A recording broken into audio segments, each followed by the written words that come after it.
Good morning, everyone.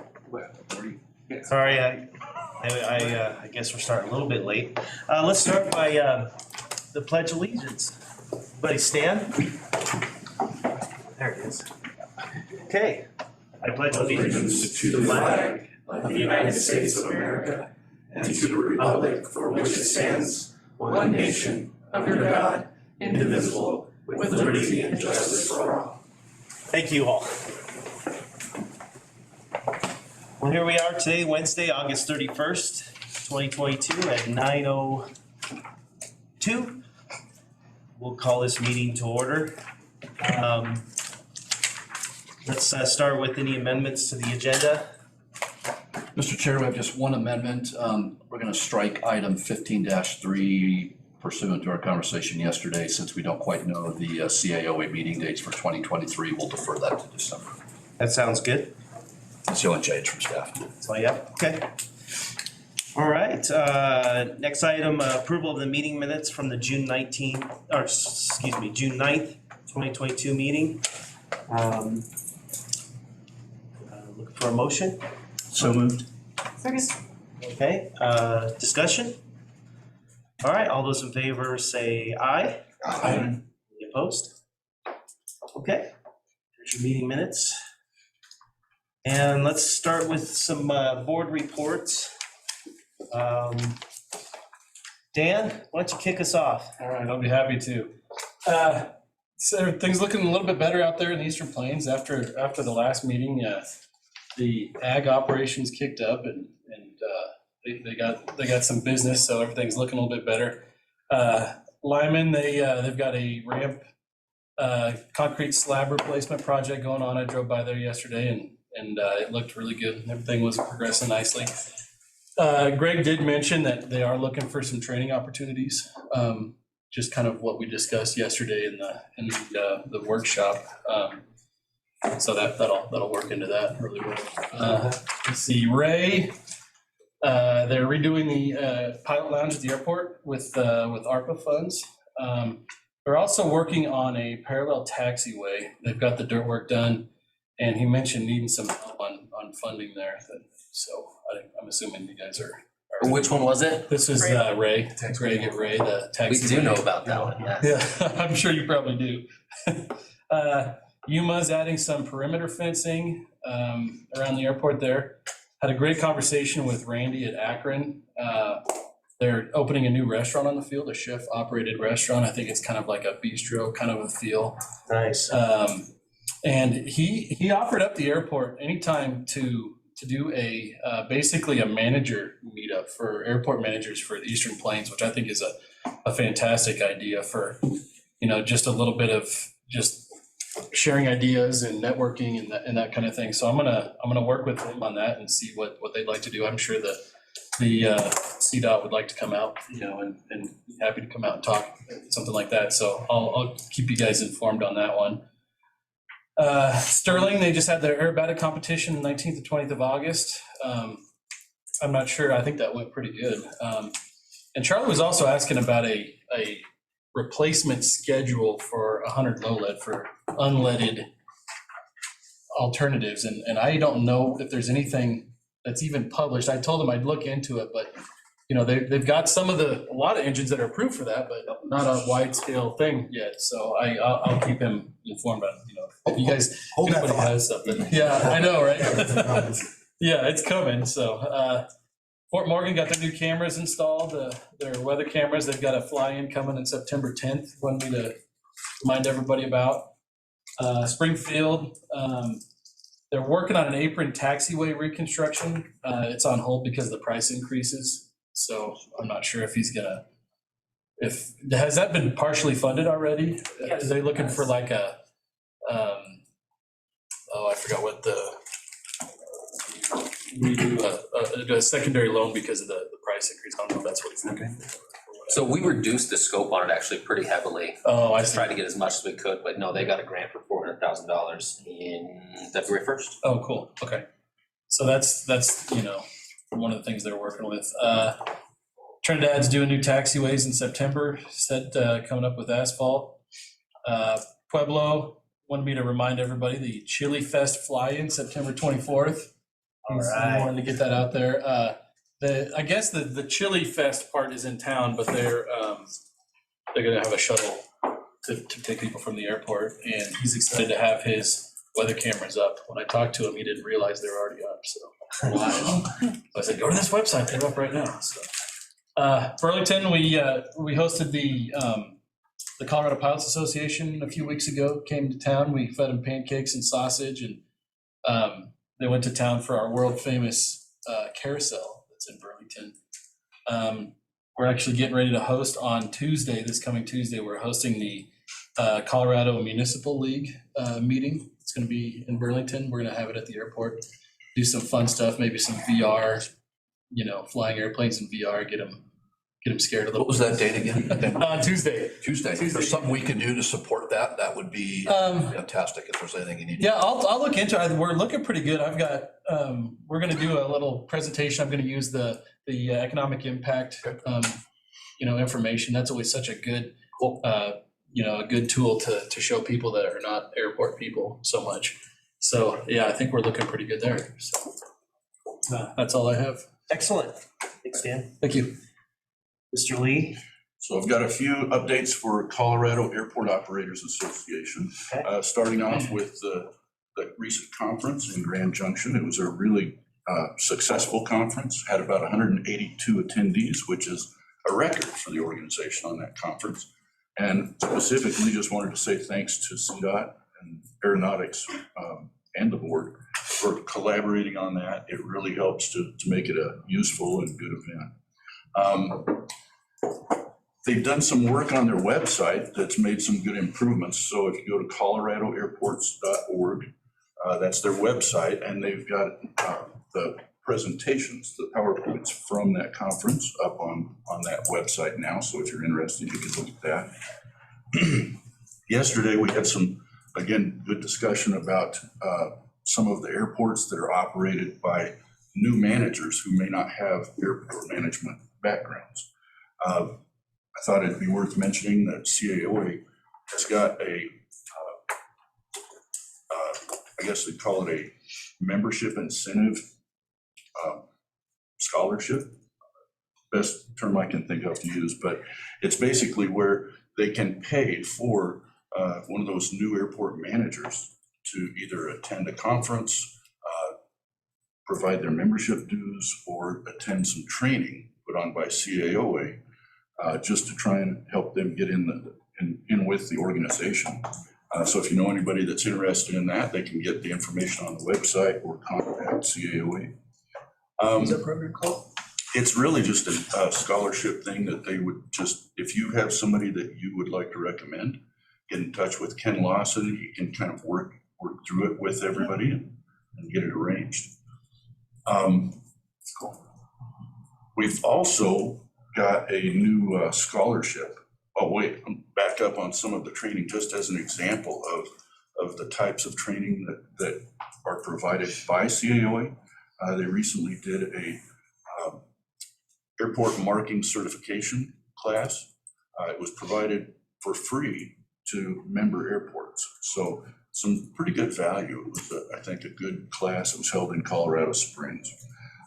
They've got also a new educational scholarship. So for students that are in college, a Colorado college, enrolled already, pursuing an airport or aviation management degree, there will be two $2,500 scholarships. Those will be available, and the deadline for this most recent scholarship has been extended. So even though we're past the cutoff date, if anybody's got a student that fits that description, they again can go to that website and apply. And then quick note, just since it's in this setting, any lobbyists that might be listening or somebody that knows a good one, CAOA is putting out an RFP for a lobbyist to just help watch for any kind of impactful legislation that might be coming our way and to help facilitate some meetings with legislators. Is this federal or state? Both? A little of both, but focused more on state probably. Great. Yeah. And then the final thing is just really related to Denver International Airport. I'm really proud of the accomplishment there. We recently had our FAA certification inspection. It's a week-long process with a couple of inspectors coming to visit us. We passed with no discrepancies, and that's the 5th time in 6 years that we've done that, which I think is remarkable for an airport that size. It's just impressive to me, and I'm really proud of them. So I'll end with that. I would say that's pretty remarkable as a former airport manager that couldn't pull that off at a tiny commercial service airport. I got close a couple times, Steve, but that's amazing. That's absolutely amazing. So kudos to you all for being able to do that. That's I don't know if any people in the general public know how remarkable that really is. So thank you. Awesome. Very good. Mr. Van Tine? Great. Well, good morning. As many of you know, I'm on the board of directors with Experimental Aircraft Association, and we just completed Air Venture at the end of July. And there were some things that I want to mention that I think are both directly and indirectly relevant to Colorado, the Colorado aviation community. First, just on a broad sense, I also sit on the finance committee with that group, and as we were planning for the event this year, we were concerned about both what's happening with rising costs and fuel, especially fuel costs, as maybe impacting the number of visitors that we would have. We ended up with 651,000 visitors, which is 7% higher than last year and sets a record that we set in 2019 by 8,000. So thing that all of us noticed was the number of families and children that were there, way above what we've seen in the past. Now, part of that's fortunately is a result of Boeing sponsoring young people 18 and younger to come in free. It's also an event, by the way, once you pay the admission, other than food and anything, souvenirs and stuff you buy, you don't have to pay for anything else. So, but it was wonderful to see the number of young people, all different ages, and of course, we're in the industry trying to attract young people. So 40,000 people camped underneath the wings of their airplanes or in the campgrounds. There were 19,000 operations. That's 121 operations an hour over 11 days, 10,000 airplanes. This is the first year that we didn't turn airplanes away. We opened up some new space. So nobody had to go to a secondary airport. The weather was phenomenal. And so all that led to record-breaking Oshkosh. I had a couple opportunities working with Pete Bunce from the General Aviation Manufacturer Association.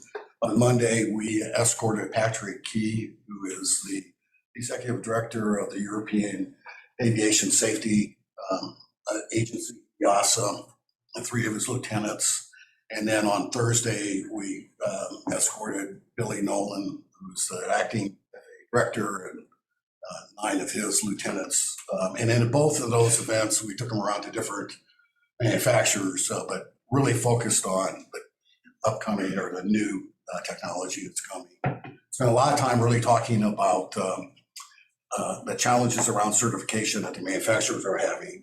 The FAA has gone into super slow motion, and it's creating an incredible backlog in the industry for avionics, for new airplanes, engines, parts, anything that you can think of. Those backlogs have never been longer, and part of the certification challenges are huge. So Billy got a little bit of an earful. I think that Dave, are you going to talk about the meeting with Phil Washington? Sure will. Okay, so Dave will talk about Pete. Pete Bunce also met with Kenny and Dave and Phil Washington at DIA, and so I'm sure that he got an earful from Pete about that. So that was really important. On Monday, and Daniel, this is why I said stand by. On Monday, there was a forum by all the associations, the FAA, around EAGLE, which is the Eliminate Aviation Gasoline-led emissions initiative that's being sponsored by FAA and the industry. Lyra Liu was there, who is the executive director of from the FAA of aircraft cert. So that's falling under her privy. And, our Colorado's own Robert Oslagers is now taking a leadership role on Eagle. And so he gave up and stood up and gave a presentation. But Daniel, for all of us, I think, that Robert becomes a great source. And when I talked to him at length about this, and he's happy to help us kind of see the inside baseball side of that. So that was really, really important. So switching gears a little bit, so it was a great event, and the enthusiasm, the amount of money being spent, by the way, on anything aviation, a lot of the vendors set records. That was great to see. It was a safe event, but we had, I think, as always, we get a lot of Coloradans who fly to Oshkosh. It's an easy flight, and so it's a good sign that the industry is healthy in one respect, and the other side, we have a lot of work to do with the FAA, and we heard it from Bill yesterday, and we all know it, that impacts our ability to grow the industry and attract new people. To that end, on the training side, as you've heard me talk before, the Wings Over the Rockies Captain Jefferson Foundation has given scholarships that we are funded through the Ray Foundation, $10,000 scholarships this year, 26 of those to young people to get their private pilot's license. But we're going to meet next week and talk about having to supplement that $10,000 a little bit more. A lot of the flight schools now are adding, we see $8 to $10 an hour in fuel surcharges. So the ability for somebody to get their private pilot's license regionally for $10,000 and less is very difficult because of the amount of traffic or training that's going on is incredible. Flying in here yesterday, flying in today, number of airplanes in a pattern doing touch and goes that were clearly training. So the training is going on, but there's an impact to the cost of that for people who want to come in and learn to fly. And so I don't know the answer to that, but our focus is on Mr. knows this, on scholarships and helping young people is really, really important. So I think with that, that's my report. Excellent. Very good. Ken? Thank you, Mr. Chairman. Earlier this summer was pleased to be able to accompany Dave to Club 20's Transportation Committee in Durango. Was able to fly down to Durango for that. Dave did a great job on a presentation. I'll be reticent to share an agenda with him again. The enthusiasm for aviation in the division spoke loud and clear, and Dave did a wonderful job of explaining to Club 20 the importance of the division. Hey, the most pressured part of that whole trip was putting a quart of oil in your airplane without spilling it all over the crankcase. That was, you talk about pressure. I did okay. You didn't have a bunch of smoke in the cockpit. It smoked a bit. Oh, it did? Okay. We're all good. I'm pretty sure it burned off. Yeah. Okay, good. Thank you. All right. Dave's got a couple inches on me. So this summer, I've been able to catch up with Glenwood's Airport Authority Chair. Got a good update from him following on the resounding vote in favor of the airport there in their local election. I know he's communicating with staff in the division about some of their upcoming projects. It's great to hear about Durango's terminal improvements and all the activity there. Was able to fly into Telluride for a short visit earlier this summer. That's always a pleasure. Miss seeing Mr. Mampa, hopefully next time. I'm just glad the runway was open. It was wonderful. And speaking of open runways, I had planned to fly into Steamboat earlier this summer for a meeting, but their runway resurfacing put me in a position where I'm competing with Mr. Vantine for the shortest flight of the summer. Craig to Hayden. I'm not quite sure I got to pattern altitude descending. That was a good quick flight. Awesome experiences at Hayden. I'd never landed there before. Craig's always a pleasure as well. On the AWAS really excited for all the new cameras that are going in. That's just such a wonderful safety feature for our pilots here in Colorado that just continually get great compliments about. And on the PFAS front, the EPA's new proposed rule, like much the EPA tends to do, is so sweeping that it's threatening to put local water suppliers out of business, drinking water providers. And I just read an article this morning about the first one to fall in Cambridge, Massachusetts, because of the expansive definition of PFAS and the requirements for cleanup.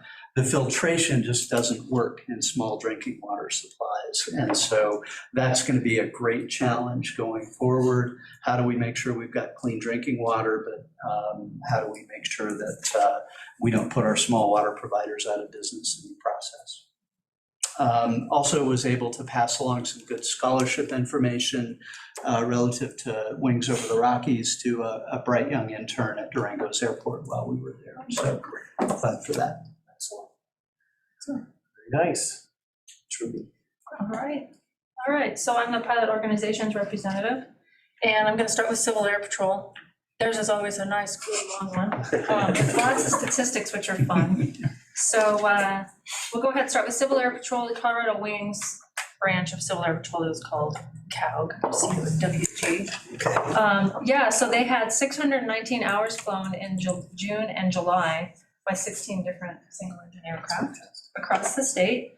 The Civil Air Patrol has developed a new logo. So if you see their new logo out, it's exemplary of the U.S. Air Force Academy V. So they're calling it the V-wing shape, the V logo, to better represent that they're a branch of the U.S. Air Force Academy. Okay. Yeah, so look out for that. They have cadet orientation flights. Let's see, in June and July, they had 126 flights and totaling 115 hours. So that's pretty great for Colorado. They had a summer flight academy this summer where 7 Colorado Wing cadets participated in. And let's see, I think a Colorado gal won she got an award. I'm trying to think, what is it?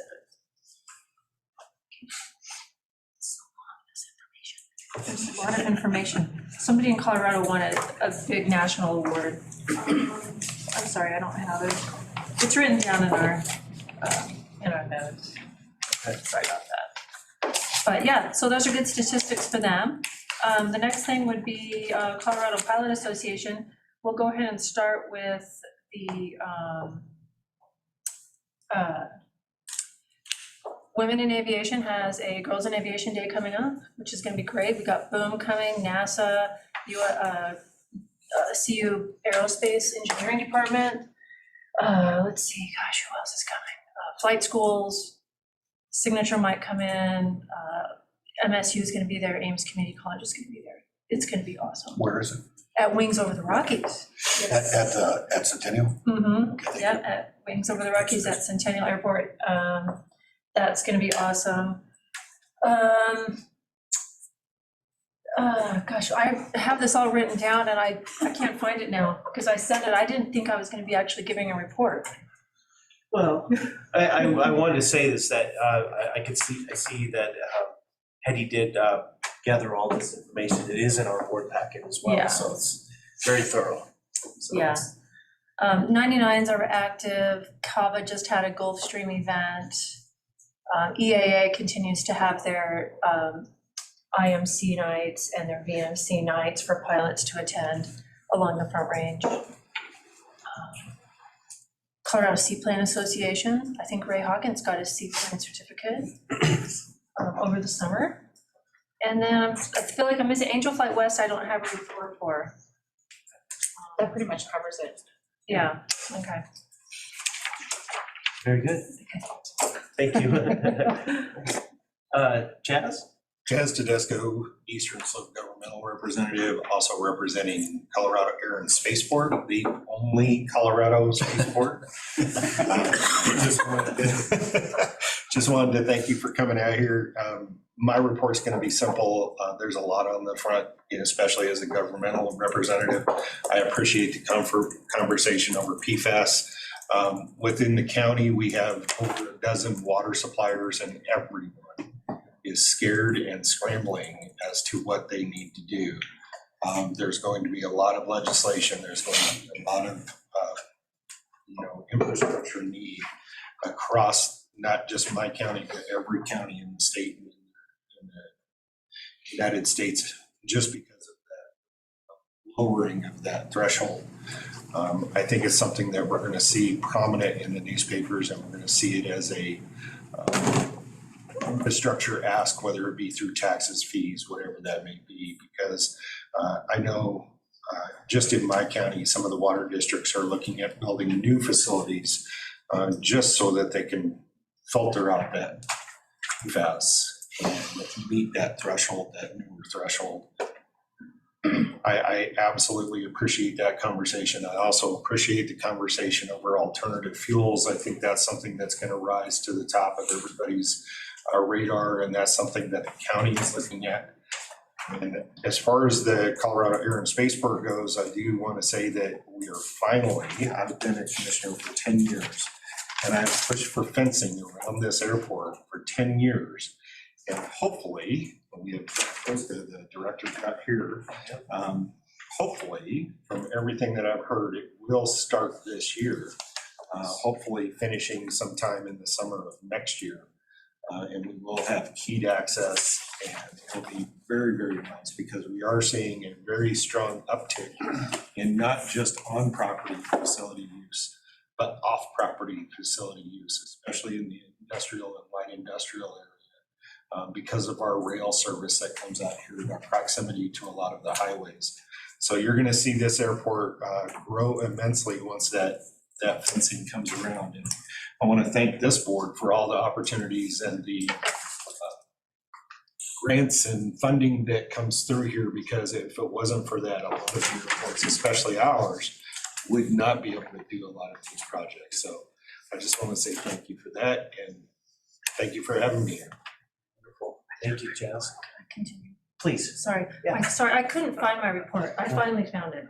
So I have a couple more statistics, okay? So the Women in Aviation Day is on September 24th, because I forgot to mention that day from 10 to 2. The 99s are hosting a fly-in event or a fly-out event. It's going to be at Longmont. It's on Saturday, October 1st, where they're going to fly. Whoever comes to the airport, just go fly, it's for women and girls and brothers and sisters and families. So that's going to be awesome, Saturday, October 1st. And then the Colorado Pilots Association was at EAA, and Bill Standifer gave his mountain flying course and had 200 participants in that. So that's really great for Colorado representation for mountain flying. We also have the backcountry flying and the fly-ins that just went out to Burlington, So they have a backcountry flying event scheduled for, that was actually a couple weeks ago, Johnson Creek in mid-August. And then they have another fly-ins, Colorado Pilot Association's Black Forest in September, and Trinity for a second time, because I guess it was so popular they wanted to go again. And it's already sold out again. So Trinity must be a really popular place to fly to for the CPA. And then CABA has board of directors meetings coming up. Those are listed on their website, but they're on the 15th of August, or it was October 20th and November 17th. And those are the CPA statistics and 99 statistics I wanted to get about. So sorry about that. I found it. And I think, as we had suggested, Hetty did a nice job of summarizing those points, because there's so many alphabet groups and what have you. So thank And you. if there's Thanks an for organization that I'm not representing, I know at one point I wanted to represent the drone organization in Colorado. Okay. If you feel that's important, I can give a report on them. I think just monitoring, Monitoring. if there's something interesting Finding that their might needs. affect us, that'd be Yeah. great. So, Mhm. okay. Thank you. Anything else? Okay. And I just have a few items to share as far as business on the Western Slope. All airports are reporting robust numbers in terms of volumes of fuel to employments and what have you. See, everybody seems to be bouncing back rather nicely, and I think we're kind of back to a lot of our issues of pilot shortages to routes that are being impacted, which is, again, it's emerging to again, very serious issues, and many people are working on trying to address those issues. But Western Slope is doing well. All the resort airports seem to be doing very well. Our little airport, Telluride, I'm happy to say, and here we are in August, I feel very confident that finally we're going to reach our employment thresholds that we are been desperately trying to work. It's been our little Mount Everest, so it's looking very good. There was a couple of events that I had the privilege of participating. One was, thanks to Trimby for organizing, we got to tour the Boom Aerospace facility, and that was absolutely eye-opening. It was fantastic. So thank you, Trimby, for putting that together. I thoroughly enjoyed it, and it's just exciting that how this is really the seminal stages of this whole operation is here in Colorado. So at Centennial Airport too. So I'd give a shout. So I also did have the opportunity, as Mark referenced, I got to meet the CEO at Denver International Airport, Phil Washington, and our contingent gave us 30 minutes, and I think he actually almost gave us an hour actually at the meeting. So I have to say, as everyone knows, that it was announced that he's possible next in line to be the Federal Aviation Administration. But he also made it very clear, and I think it was fair, that he has a lot of work to do to get to that point. He hasn't been through any hearings. There hasn't been anything scheduled yet. But I think what's important to recognize in the short time that he has been the CEO at Denver International Airport is the #3 airport in the world in terms of activity. A number of employment. So he's done a great job, and I know he would also give credit, obviously, to his team. It's great. It's the backbone of Colorado, and I think certainly the region and the world in terms of transportation. So it's very impressive, and certainly wish the best for Mr. Washington. I think he'll be I was very impressed, and I think he'll be a great addition to the FAA. So wish him the best of luck, but also just want to recognize his remarkable accomplishments at Denver International Airport. So it's a good reflection of his leadership. And finally, the last thing that I also got to participate, and we're going to get a report on the surplus airport equipment program. Caitlin and her team did a fantastic job. I did get a tractor. I'm very excited about that, but we'll get an update from Caitlin on that. But it was wonderful. It was well organized. Got us out there, and it was fun. So one side note on that was, and it just goes to show you the extent of the research, the equipment that was made available to us was all really actually quality stuff to the airport. We're not inheriting any of DIA's problems or anything else. And I'll just kind of put a little side story of, there was a whole, in the back of the lot, there was a whole bunch of, I guess they're Swiss made, what were they called? Auchan runway sweepers. And, everybody was, well, what about those? And Caitlin's like, no.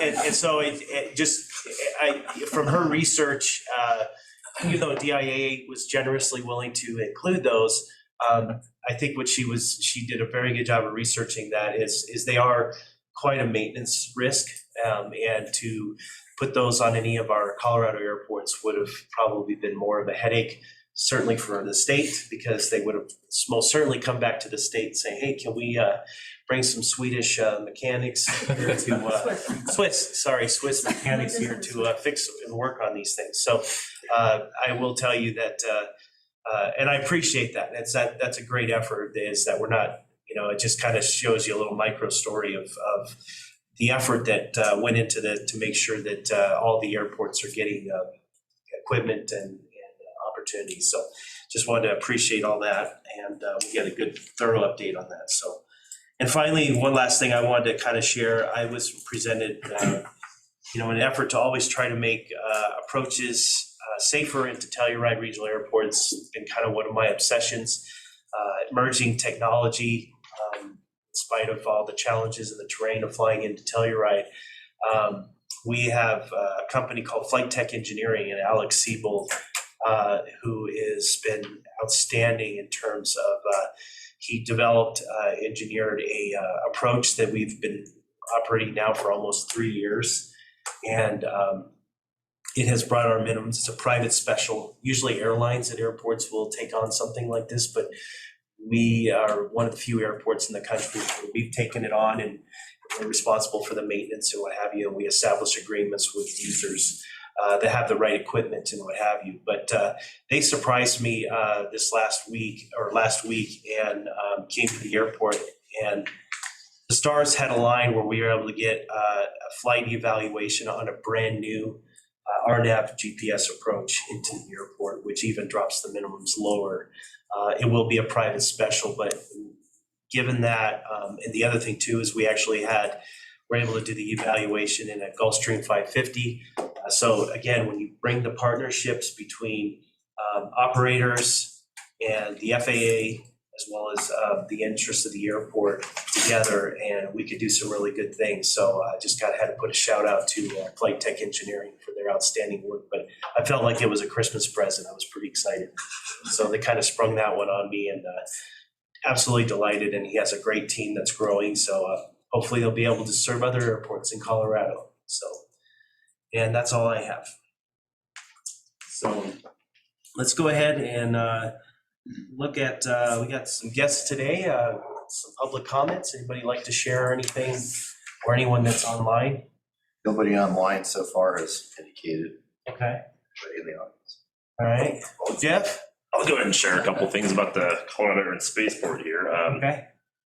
So we're right in the middle of our taxiway lighting and Charlie rehab project. So we're putting in taxiway lighting throughout the whole airport, resurfacing taxiway Charlie, which is much needed. It was about a 30-year-old taxiway, asphalt, so very much needed. As my commissioner mentioned, our fencing, security, and gate project is going to be ramping up here. Due to the logistical issues and the supply chain issues, the contractor is ready to go now, but all the stuff he needs is 2.5 months out of ordering. So he's ordering now, and then he's going to get started as soon as he gets all this stuff in. And that's just for a fencing project. The weather cameras are up that CDOT and FAA have worked on. So those are up here on top of the terminal, which is a great thing for all the pilots here. Some of our staff attended the airport marketing workshop down there in Colorado Springs. So we sent a few of our folks down there. Great program. Thanks for CAOA for putting that on. So that was fantastic. And then we same as you, we took advantage of the airport surplus equipment program, got a new tractor and a new skid steer. But wanted to discuss airports being able to trade their way up in the process. Maybe we can talk about some future years, trade some spots, just that room I wanted went awfully fast. So that's it. I think you're talking to the wrong person. Yeah. Anyone else have anything they'd like to add? Okay. Well, let's go to our director's report. Thanks, Mr. Chair. Just a couple of things. As Mark and Kenny previously touched on a little bit, on August 18th, Chair Mampa and I met with Phil Washington, current CEO of Denver International, and the presumed FAA nominee for administrator. It was really cool. We got to be joined by Pete Bunce, President and CEO of the General Aviation Manufacturers Association, certainly a big player in Washington, D.C. with the FAA on a number of issues similar to us with our remote tower and certification of new technologies. But it was also really cool that we were joined by Lieutenant Governor Primavera, who is the current chair of the Aerospace States Association. It was great to hear her talk a little bit about her priorities and what she wants to see. So it was a great group, and as Kenny noted, he was kind enough to give us almost double the time we had allotted. So it was a great opportunity to talk about the remote tower and some of the challenges we're having here in Colorado with that. And talk to him about some of the things on other folks and how we all want to work together to solve sort of the log jam of things happening within FAA at the moment. So it's great. We'll wait to see how that nominee process moves forward. So that was pretty cool. As Mark touched on a little bit, the Eliminate Aviation Gasoline Lead Emissions Initiative is a very high priority for other state agencies as well. In September, I'll take over as chair of the National Association of State Aviation Officials, and I've agreed to be our association's representative to the Eagle Group. And so look forward to working with my counterparts across the country who all have a very vested interest in this issue as well. So we're going to be very plugged into that from Colorado's perspective and doing what we can to try to move that forward. It was really interesting to know, Kenny and I had a chat with Pete afterwards. I didn't know that there's only one single manufacturer of tetraethyl lead that goes into 100 lead, and it's in Europe, it's in England. And if that company decides they don't want to make it anymore, that's probably the biggest risk point right now to the supply stream. Not to mention that refiners don't make a lot of money on it. It's a pretty niche product, and there's a lot of need to get that forward, not just for the lead emissions, which are important, but for all those other issues and the threats to the supply chain for 100 levels. So that was really enlightening to sit down with Pete and learn a little bit more about that after. I did not know that. So Only 2 ships that can transport that. no kidding, I didn't. Yeah, we didn't. So that's pretty cool. Mark, I look forward to working with you as the NASAO chair, because NASAO used to go to Oshkosh every year, and we'd have a big display with all the states would be in one place, and folks could go meet their state group. We haven't done that, and I'm really anxious to resume that next year. Maybe it looks like some of my other states are interested in doing that, so maybe work with you on how we can have a bigger NASAO presence at NASAO. Or excuse me, at EAA, and at the same time, like we talked about, have maybe a little get together with all the association heads and volunteer leaders and talk about all these issues. Great venue. How we did be a perfect venue to do it, maybe over a cold beer. So anyway, but thank you for that. Lastly, what I would like to do is I'd like to introduce Melanie Smith. Melanie is our new intern-elect, unless HR comes back with some kind of lengthy criminal record. She's likely to be most likely to be our new intern. It's been over a couple years since we've had an intern on our team because of the time we weren't in the office. We just couldn't give anybody a good experience. But Melanie comes to us. She was working for Jason LeCone up at the Northern Colorado Regional Airport. So I'd like to introduce Melanie, and if you have anything you'd like to say about yourself, have you do that. Yeah. Hi, I'm Melanie. Happy to be here. I just graduated from MSU Denver. There's a few of those people in this room. A few I've heard. Yeah, Yeah. outstanding. Yeah, thank you. Welcome aboard. Yeah, I'm glad to be here. That's all I have, Mr. Chair. Okay. Well, good. Let's go. Let's talk about education outreach. Hetty. Thank you, Mr. Chair. On the heels of what Trimby was saying about UAS, there is a roundup happening on September 11th and 12th. We are not attending that one, but that's up in the Mount Princeton Hot Springs Resort. So I think there's still room if you wanted to attend that. It was a very, very busy few months. I did 2 Wings Over the Rockies breakfast fly-ins. They're usually on the first Saturday of the month, but there were so many events happening around the state that I didn't get to all of them. We did attend the Aviation Career Symposium at Wings Over the Rockies Exploration of Flight, which was a fantastic event. It was even bigger than last year's event, which was the first of its kind. So it was really great. I got to do one Chapter 301 Young Eagles rally. We were also up at the annual EAA Fly-In and Pancake Breakfast at the Emily Howell Warner Field up in Granby. Huge turnout, so many people. Probably more people than the year prior when you went, Dave. We were also at Ames Aviation Day at Ames Community College on August 13th. Another great attended event. A lot of high schoolers and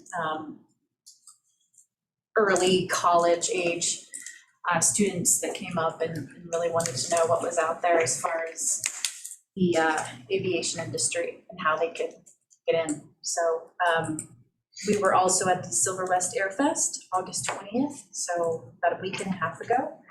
And we've got several more events coming up. We will be attending the Fort Morgan Fly-In and Air Expo, bringing the simulator up there. Looking forward to that one. Possibly going up to Eagle for the Metro State University of Denver AAAE site visit.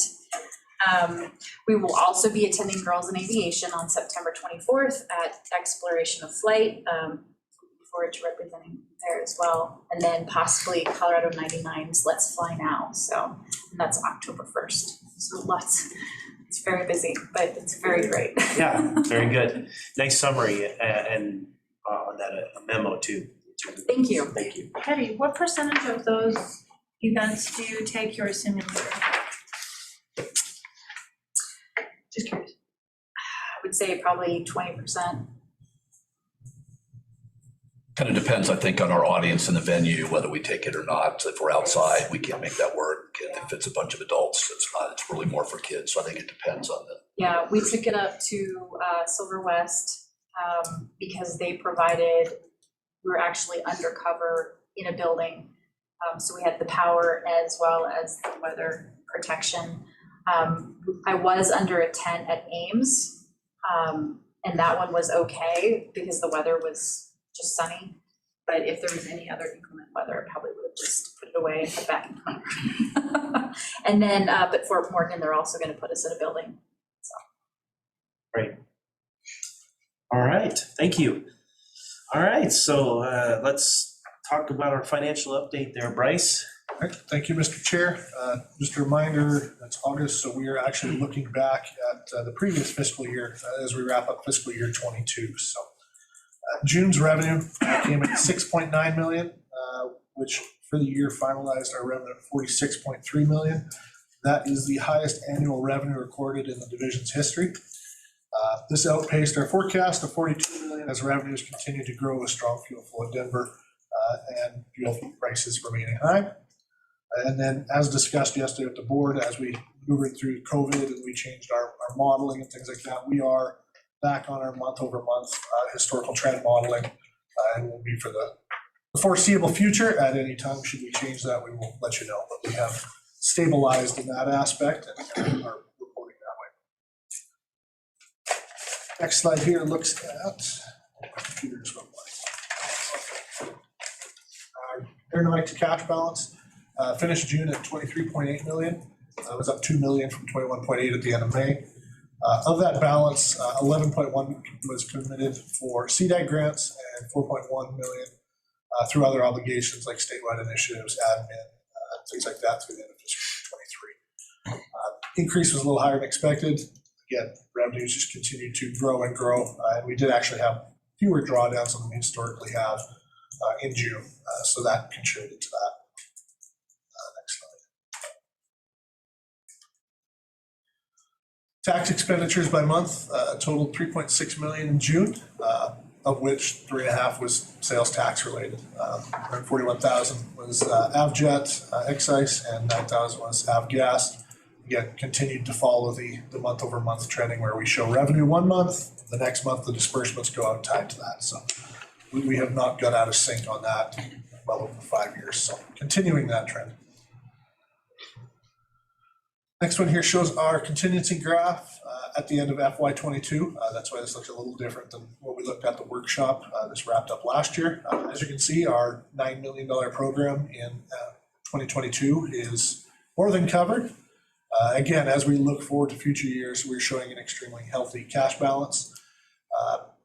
Our worst case forecasting, like you know, is 35 million gallons of flow at Denver a month, $40 oil price. When we put these together, oil was $105 a barrel, and Denver averaged about 38.5 million per month in flow last year. So we are well above our worst case forecast that we used a year plus out for modeling. Next one here, our administration expenses. For fiscal year 2022, our 5% cap was 849,000. We actually came in at about 637,000, which was 3.8% of FY21 revenue, so well below that statutory cap. As we look forward to this year, we are actually projecting about 1% in admin costs based on our previous fiscal year's revenue. So we are nowhere in danger of running up against that state mandated cap. And fuel flow at Denver, like we said, this is kind of our key graph that tracks that as we monitor things. As you can see, we went through the COVID years, but as we've came through here in 2022, numbers are getting back closer to the 2019 numbers. And we continue to track those, but we are seeing the month over month trends being somewhat consistent here as we space out there. For June, Denver's fuel flow was 40.3 million gallons. That was their second highest June total on record after 2019. And then the forecast for July was the third highest, as you can see on the chart there, after 2021 actually ended up being higher. So. And finally, just looking at expenses by cost center in June, we had 3.9 million in expenditures. As you can see, tax disbursements were almost all of that at 3.6 million. Had 195,000 in expenditures for statewide initiatives. And Cdag only had 65,000 expenditures. Like I said earlier, part of the reason our cash went up a little higher, there was less drawdowns than usual, but you'll see that smooth out as we head into the next fiscal year. And for historical context, the reliability or trending of when drawdowns happen are not linear by any stretch. Typically, June is actually the busiest month, but it wasn't this year. And August probably will be one of the bigger ones based on a few things I paid this morning. So again, there's no real rhyme or reason. Yes, construction season sees more, but it's a guessing game that we just use historical numbers on, but it's all over the place. So usually you don't see this one with that big a piece of pie. So those are the financial dashboards to go through FY22. Just to give you a preview here for revenue so far in FY23, July revenue came in right around 6 million. August revenue, well, it's still not finalized. The first numbers are popping in and it's already about 5.5 million. So we will continue to set records. Next month, when I send the financial dashboards out, first one's for FY23. They'll show those there, but our revenues continue to set records and climb and climb. All right. Next one. Oh, sorry. Any questions from the board? Anything I can answer? Do you have any questions on the dashboard? For everyone's benefit, we kind of previewed this yesterday. We beat them up yesterday. We beat them up yesterday, don't worry. So, okay, let's talk about our 2023 funding. This is an action item for planning. So I am looking for action on item 8.2 as outlined yesterday. Recommendation has been made to the board to approve a Cdag program for 2023 in the total of 14 million. As you've previously seen from the contingency slide there, we had that number plugged in there. Our cash balance more than supports that level. So I am looking for the board to take action to set our 2023 Cdag funding approval at $14 million. I just wanted to highlight from 2022, it was $9 million, so it's being up to $14 million. And I think the board feels comfortable. Anybody have any questions about that recommendation? So looking for a motion to approve a planning for a 2023 Cdag program of $14 million. So seconded? Second. All righty, Chaz. And discussion? All in favor signify by saying aye. Aye. Anybody opposed? Okay. Frame of reference, I would note that in FY21, it was 2.9 million. Wow. So it's gone up significantly in the last 3 years, thanks to the increase in that. We're headed in the right direction. So nice work. That's great. That's exciting. Okay. Let's talk about the supplemental funding request for 3 airports. Todd, you want to start with Central Colorado Regional Airport? Yeah, thank you, Mr. Chairman. So I am bringing 3 different amendment requests to you guys today for supplemental funding. So these are all 3 projects that were funded earlier this year, and they're coming back for just a little bit increase in dollar amount. So we'll start off with Buena Vista, the Central Colorado Regional Airport. So what this one is, this is an apron rehabilitation design project. So we are purely having match on federal funding. And what happened with this one is the airport was actually awarded a little bit more federal funding than we were expecting. And so they have just asked us to match the additional federal funding that came to them. So this one is pretty small. So they got an additional about $10,000 federal funding. And so this accounts for an extra $565 of state funding to go to this project. So, and I'll kind of go through all three, and then we can do kind of the recommendation at the end, or I can answer any questions at the end. So, so that's the apron rehabilitation design project at Buena Vista. The next one is down in Creede, Colorado, the Mineral County Memorial Airport.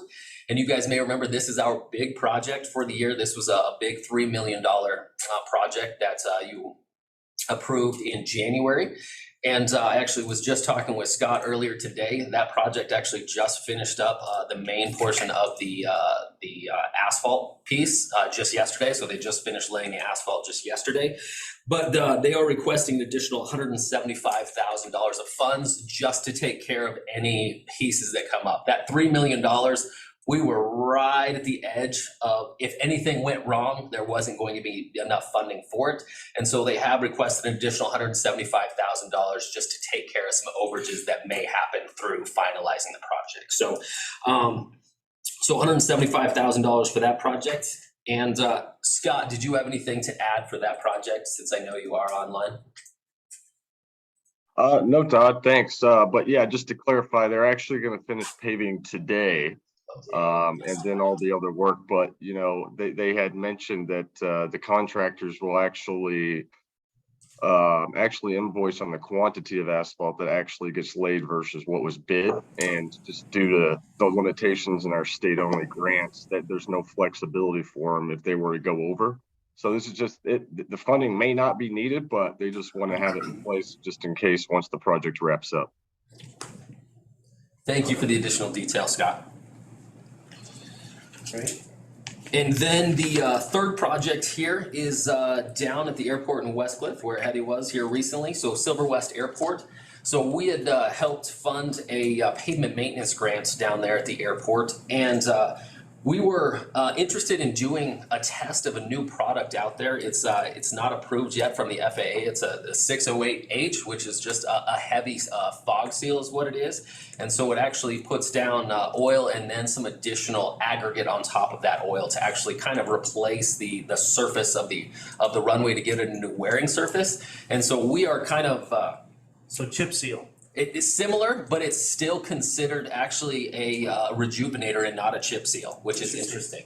And so we are kind of partnering with the airport and the vendor that's doing this, and it increased the cost to do it a little bit. I will say it was planned to be a crack seal before the project and then come through with this additional surface treatment. But the crack seal bid that came through was astronomically high.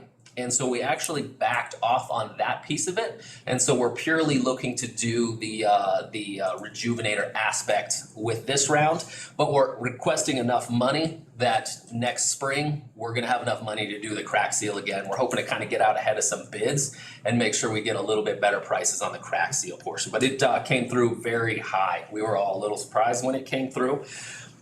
So the airport has requested some additional funding for this to make sure we can get this new trial done, which did add a little bit to the cost, and then also that crack fill aspect in the spring. The other piece I did want to bring to this is they have made a request that instead of the normal 90% state, 10% local, they are requesting this at 95% state and 5% local. And I had quite a few conversations with them about this and why it is. And so an airport of that size, this is an extra $195,000 to 10% match on that is very tough for them to come up with on the very short term, because this project is going to be happening this week.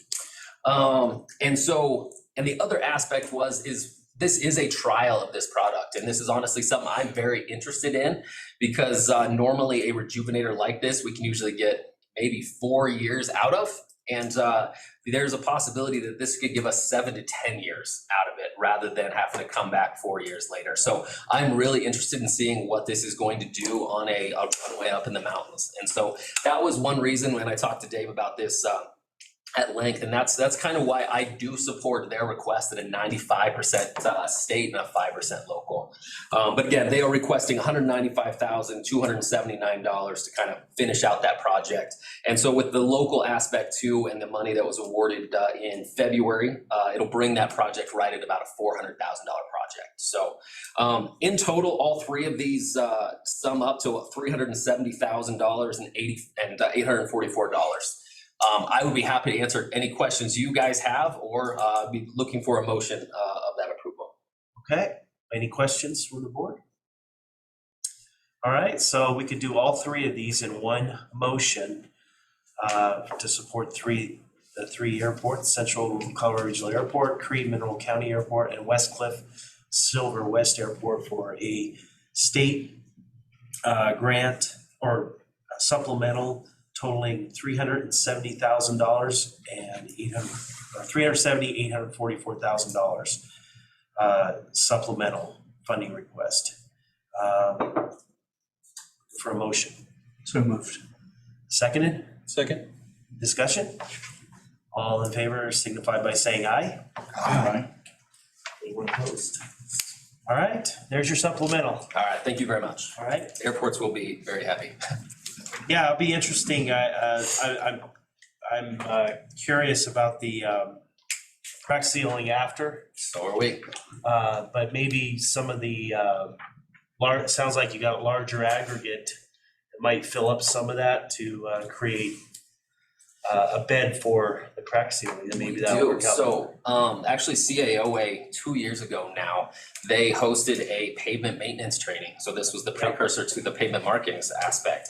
And a demo of this product we're talking about was actually laid down actually at Rocky Mountain Metro Airport on one of their ramp areas. And the material itself actually filled those small cracks to the point where they actually didn't need crack sealed. So it'll be really interesting to see what it actually looks like going on before the crack seal, and it may reduce the actual amount of crack seal that's needed later. So again, I'm really excited to test one out in Colorado to see how it actually holds up to our interesting weather. But yeah, I'm excited to get it down, and I was glad the airport was able to partner with us.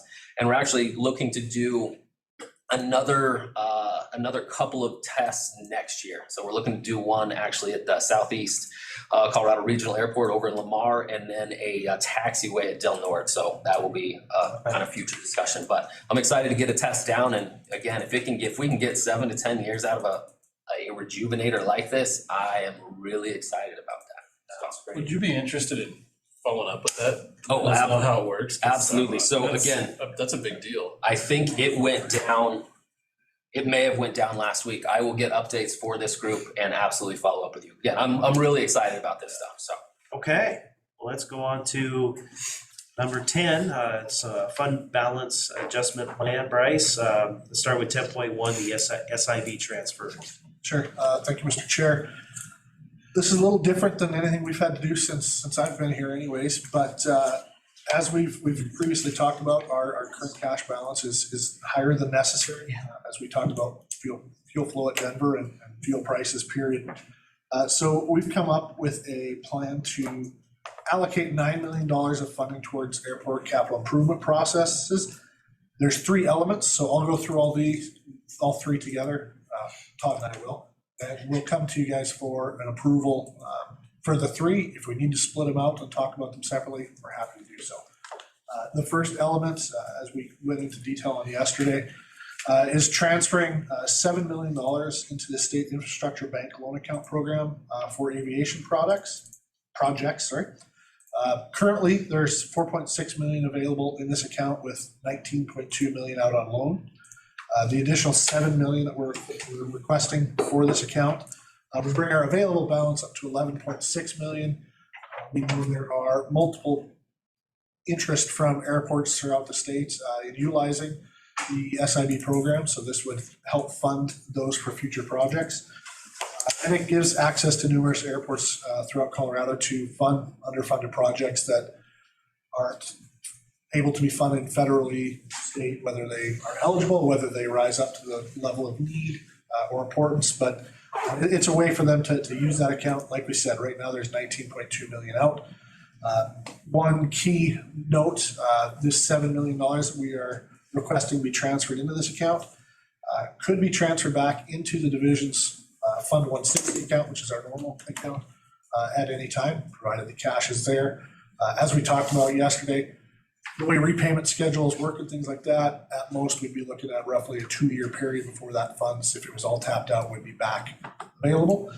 So we will be requesting approval to transfer $7 million into the state infrastructure bank account from our 160 account. I'll hand it over to Todd for element 2 of the plan. Okay, so as Bryce talked about, there's that whole $9 million that we're looking to pull out of the cash balance. And so we just talked about 7 going into SIB. Another aspect of this is let's try to get some projects done too as we're doing this. And our normal cycle for our grant projects is the money is kind of spent over a 3-year time period. But we were looking for some of those projects that would kind of be drawn down a little quicker than a normal project. And so we actually kind of went through the airport CIPs to find some projects that were in the next couple of years that needed a design done for them. And so we were able to pull out 5 different projects over the next couple of years that are planned to be constructed. And we're looking to do state and local grants with them for purely that design aspect. And so we'll kind of go through these individually, and I think we should get the approval of them on an individual basis, just as we're going through, just so we can kind of track that separately. So let's go to the next slide here real quick, and I'll go through each of them so you guys can get an idea of what we're talking about. So at Dan's Airport here at the Burlington-Kit Carson County Airport, they have a big project, I believe, planned in '24 to replace the entire taxiway alpha. So you can see that is the concrete portion there that goes all the way from the end of the runway back to the ramp.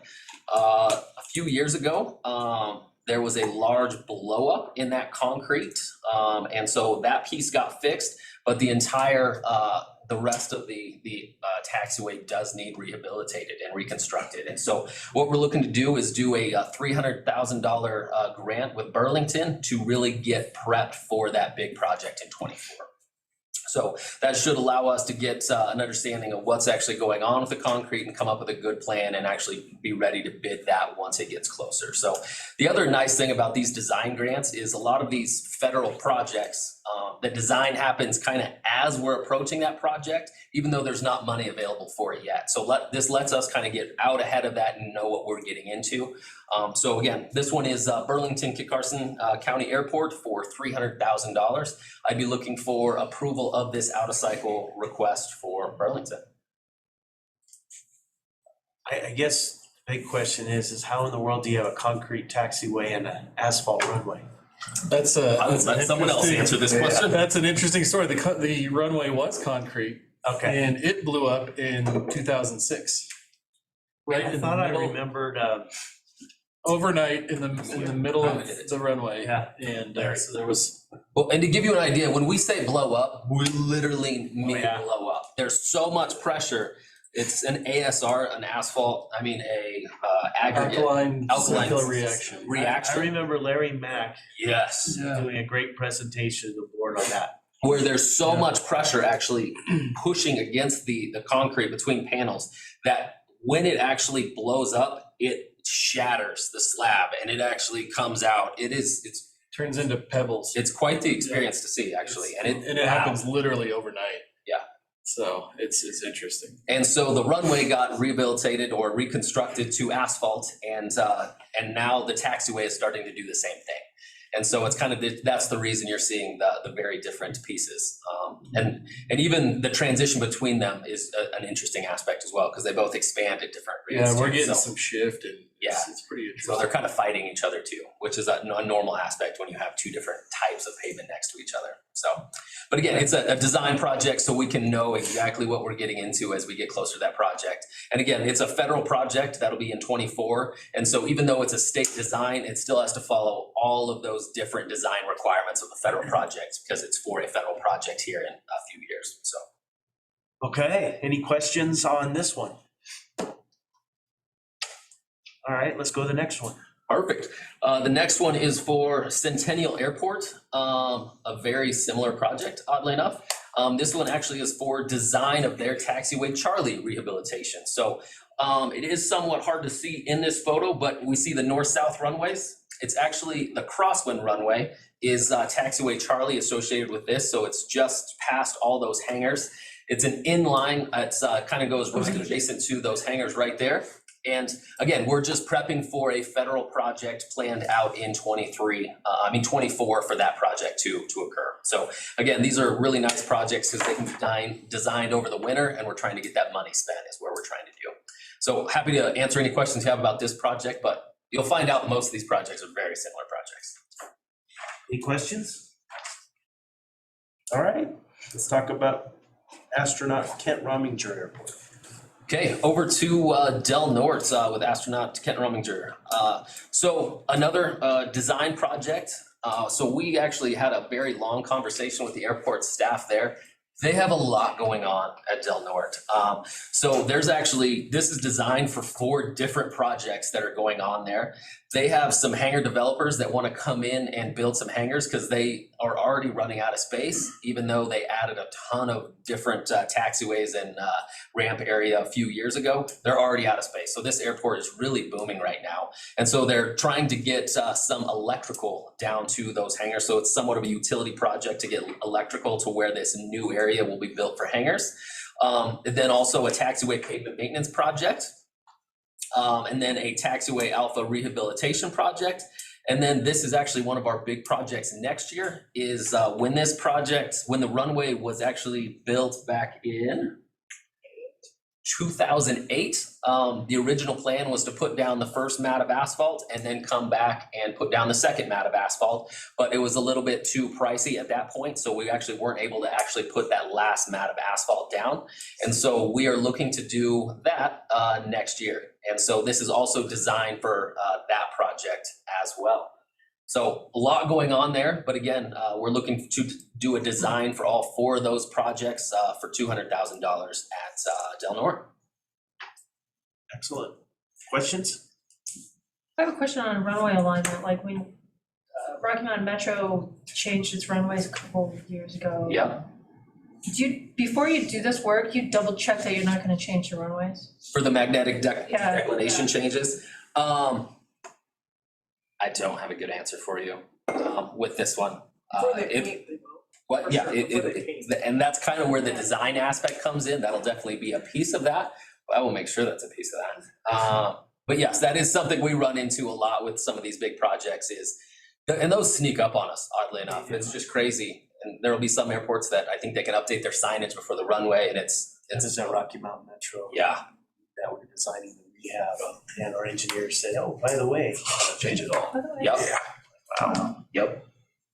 And just as a point of clarification, the Del Norte is the only one in this list that is a non-NIPIAS airport. Thank you. So our funds there, that's their only additional source.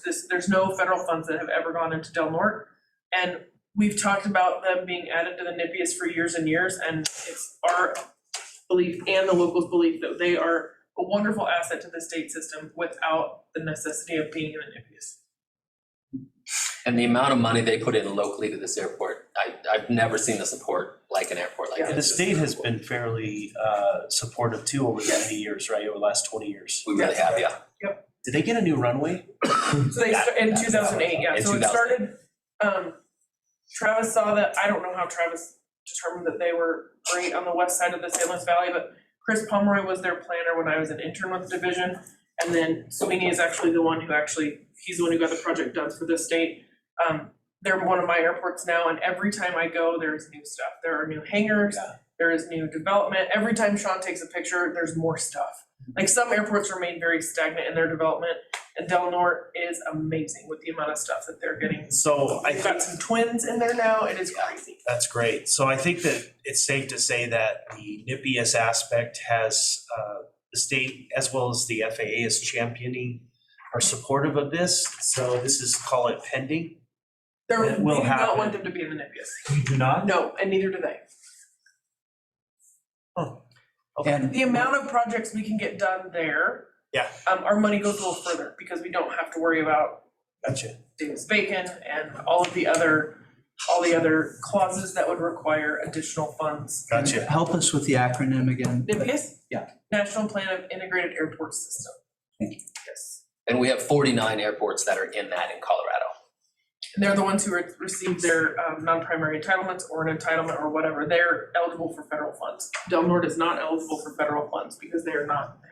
So I'm just trying to address the other 20 some odd airports that are not in the NIPIAS Right. that do come to you fairly regularly Yes. for support. And I think the standard answer is if you're not in the NIPIAS, we don't have anything for you. False. Okay. False. The ones, if they're open to the public, Yeah. if they're open to the public and owned by a public entity, Okay. they're definitely eligible for our funds. The only private airport in the state that gets our funds is Meadow Lake because they're a reliever to Colorado Springs. And they're a public airport. Correct, but they're not owned by a public entity, they're private. Right.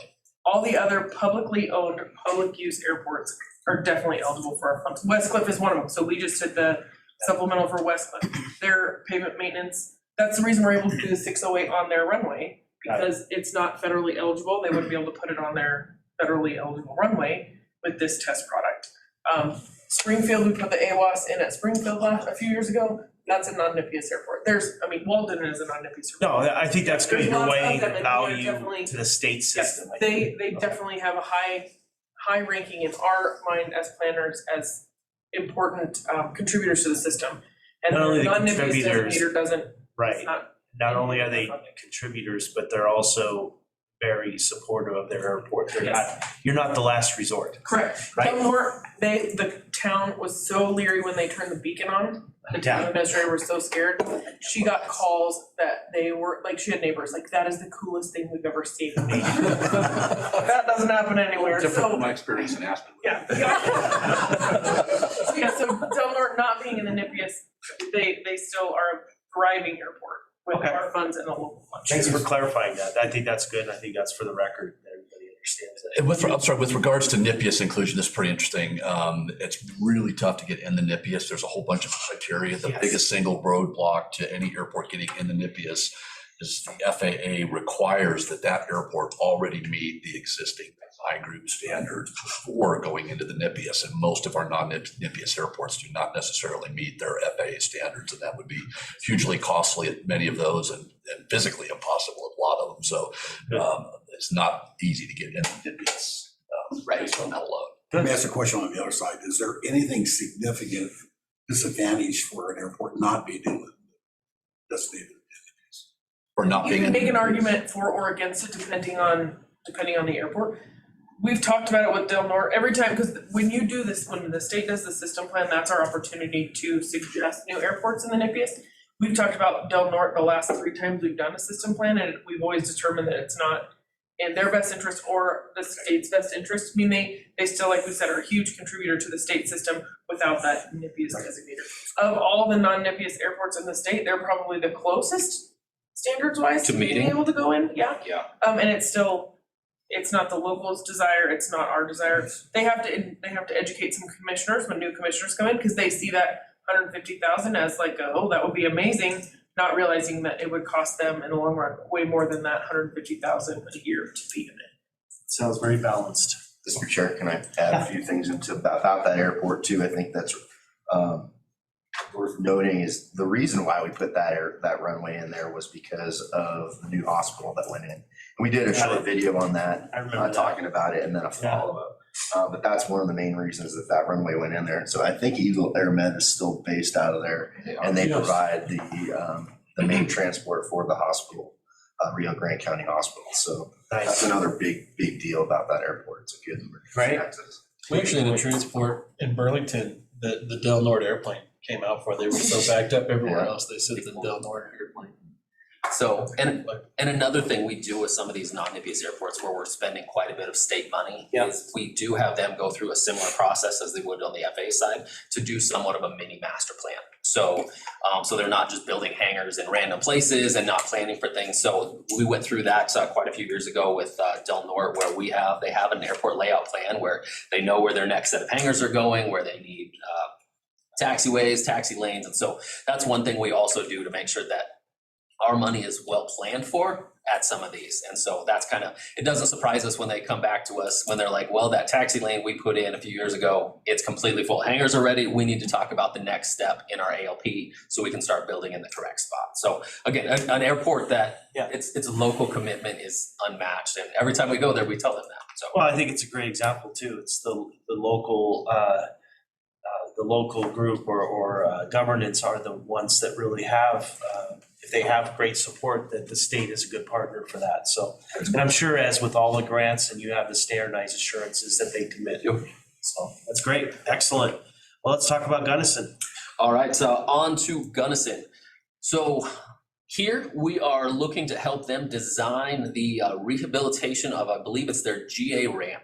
So this project, and this one is actually really important that we do a little bit earlier than to be along with the federal project, because we're trying to figure out what exactly does it need a rehabilitation or does it need a reconstruction? And so we're able to kind of get this design out ahead of that to make sure we get some cores done, make sure we get that design built correctly and get it ready for that project out in 2024. So it is that area that Sean was kind of circling there for the GA ramp. But again, a design project getting ready for a big federal project out in 2024. Okay. Any questions? Southeast Colorado Regional Airport. All right, so Lamar, Southeast Colorado Regional Airport. So back in 2020, there was a federal project that we hoped we were going to be able to do all of Taxiway Alpha, so the asphalt portion there. Again, another concrete runway and an asphalt taxiway, but the money did not go near far enough federally to get the whole taxiway done, and so it was going to have to be piecemealed kind of over time to try to get the whole thing done at once. And so there is federal funding available for it out in 23 or 24 to actually try to get as much of it done as we can. And again, this is going to be a design project in preparation for that big federal project for Taxiway Alpha at Lamar. And that's scheduled, it's the FAA? It is, yep. It's, I believe it is, I think this one is 24 as well. And there's some state apportionment money going to this runway. So, I mean, this taxiway. So this is something that we kind of, it was just kept being pushed and pushed and pushed, and they were gonna have to use just purely entitlements. And it was gonna be in 6 or 7 different phases, which is no good for anybody. And we'll just keep paying crazy amounts when we're doing small things like that. So I think there's about $1.5 million planned for that taxiway. And so this is just design, getting ready for it. So great. Any questions? All right. Well, okay. Let's go on to element 3. Well, we actually will do you want to do the approval at the very end of this? Yes. Let's do that. Okay. And here is a kind of table that sums up all 5 of those documents, and that is in your package. And Burlington may need to be approved separately. Okay. Do that. Thank you.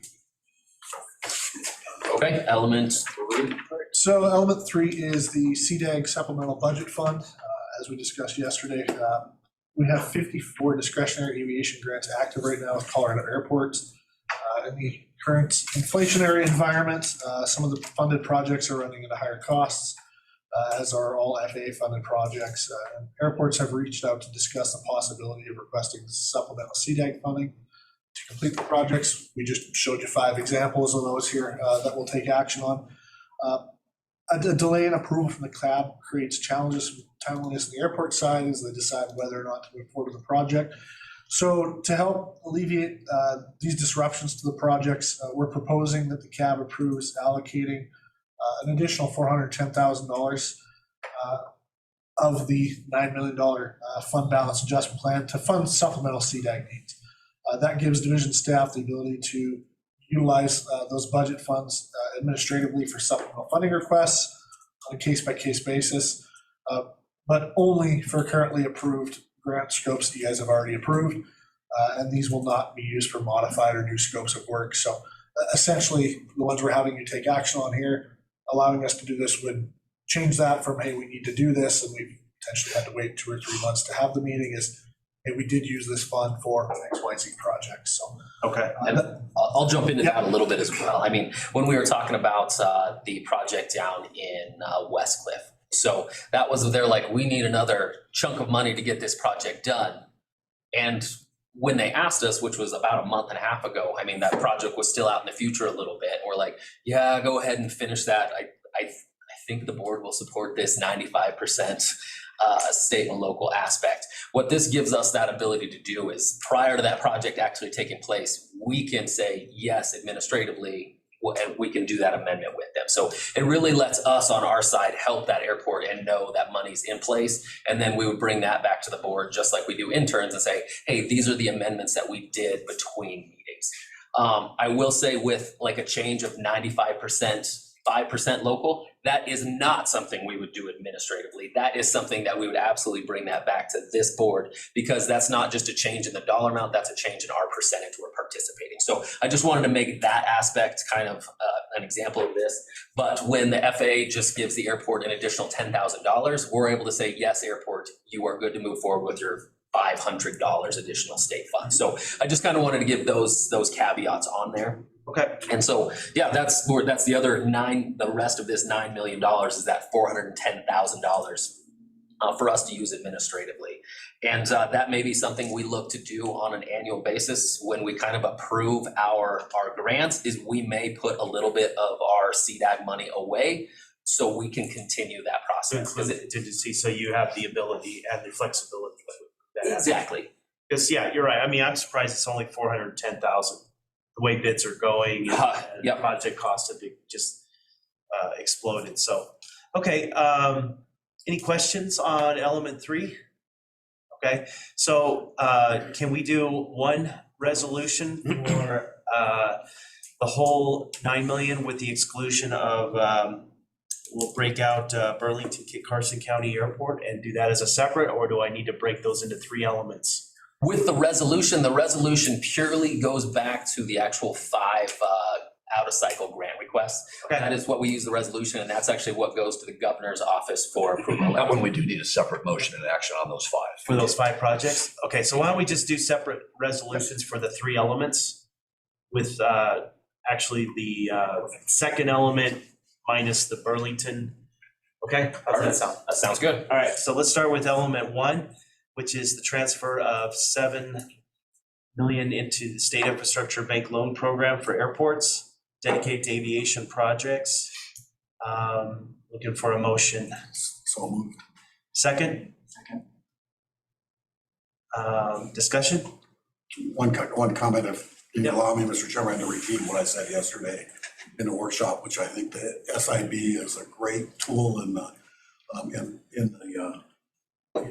our tool bag for funding and supporting airport requirements. And so I hope that we get more visibility to that and continue to contribute to that year by year. Well, excellent point, but as an airport, I want to keep it a secret, but unfortunately.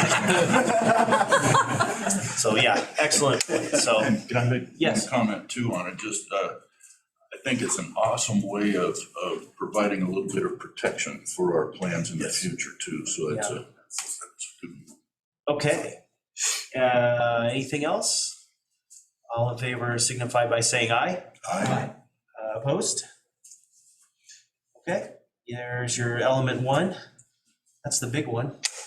And let's talk about the out-of-cycle grant request for 5 airports. Actually, we're going to do 4 airports. Basically, that's minus the Kit Carson, Burlington Kit Carson County Airport. So, and that totals 1.29 million for those 4. okay, thank you. You're welcome. So that would be for element 2, out-of-cycle grant request for our 10.22 through 10.25 for $1.9 million motion. 1.29. 1.29, excuse me. Correction, $1.29 million. So moved if we can repeat it. Yes. Seconded. $1.29 million. Thank you. So I have a comment, I have a question. When this work gets done, does anybody let ForeFlight know, so pilots know, hey, something's been fixed at an airport, or the pilots who fly in and out of these airports can go to ForeFlight and see, wow, they updated it from asphalt good condition to asphalt great condition. Or the 3D view, because as you're bringing these airports up, I'm bringing them up on ForeFlight, looking at the 3D view, looking at, yeah, that does need work, you know? So who works with ForeFlight to make sure these things get updated for pilots to use these airports? So I don't have the answer for ForeFlight. I know how the actual 5010 master record gets updated. So through these projects, the airports or the consultants that are working through, they will actually update based on their build. They will make those updates. And then also for like runway conditions, that is actually something our office does when we do our 5010 inspections, and we actually update the master record at that point.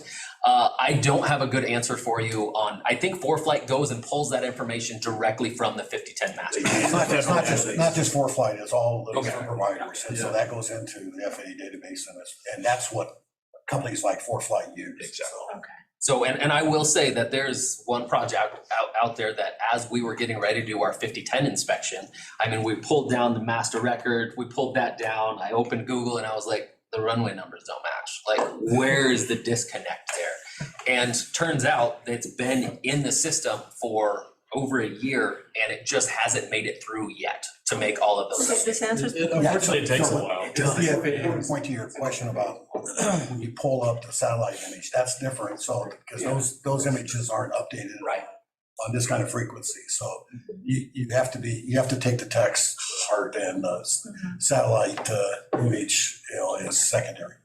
Or Sean's photos. Yes. Sean's photos are actually Sean's the photos. most updated ones. I'm looking at Burlington right now, and I still don't show, even on the satellite photo, my new turnaround that was done in 2020. Yeah. On any of the diagrams or even this satellite photo. So Sean's pictures are the most updated. So yeah, it is a big mix of all of us to make sure the data is correct for the airport. I mean, even with Kenny's airport a while back, we showed a random obstruction on the end of the runway that didn't exist. So yeah, it's a mix of all of us to make sure that stuff gets updated. And then we definitely check as we're out there doing our 5010 inspections every 3 years. So Tremby, sometimes maybe yes and sometimes maybe no. Okay, so call the operator, call the airport operator. A second. I am still looking for a second. I'll give you a second. All right, and discussion, any other discussion on that? Okay, let's, all those in favor signify by saying aye. Aye. Anyone opposed? Okay, there you go. Let's roll into the Burlington, specifically Burlington County Airport, and the out of cycle grant for $300,000. Looking for a motion. And Dan will be excluded from that vote. So motion. So moved. Seconded? Second. Okay. Discussion? Mr. Chair, I don't know if I need to go out and make sure I tell you I'm abstaining, but. Okay. Well, we'll just ignore you anyways. Okay, any, all those in favor signify by saying aye. Aye. Anyone opposed? And we have one abstention. Okay. And then I have one more request for you. We actually do need to approve the resolution in total. So it is resolution 2022-05 approving these grants that you just approved as a board. Okay. So it's an odd approval, but that is a piece that actually. Motion for the resolution. 22. It just gets complicated with the abstention, so sorry. 05? Extra step. Yes. So move. Seconded? Second. All right, discussion? Is that clear as mud? Yep. All right, all those in favor signify by saying aye. Aye. Anyone opposed? There's your resolution. Thank you. I approve the rest are much easier to understand. We actually talked about how all of that should flow like for weeks in our office to try to make it not as confusing as we could. So. Okay, so let's do one more, the last element 3, and this is for the supplemental budget fund of $410,000. Correct. Yeah, $410,000 for supplemental funding requests for projects that do, as it does happen these days, that aren't over. The bids are much over the original request. So So looking for a motion to approve $410,000 for CDAG funding request, supplemental CDAG funding request. So moved. Seconded. Second. Okay, discussion? I just want to say on this one too, I think it's another great example of how it kind of makes the team a lot more nimble and able to really take advantage of other money that's out there. So I like this kind of.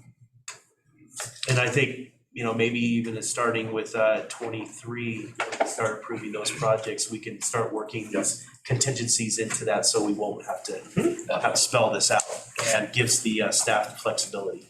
And we will bring a plan at that point for that fund, absolutely. And I know Bryce will be working that into the system, so, yeah. Okay, where am I? I got seconded. Any other discussion? Okay, all those in favor signify by saying aye. Aye. Anyone opposed?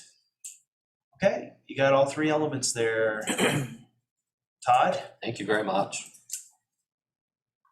And let's go ahead and, Scott's online here. Let's talk about number 11, programs and procedures of the manual update. Yeah, thank you, Mr. Chair.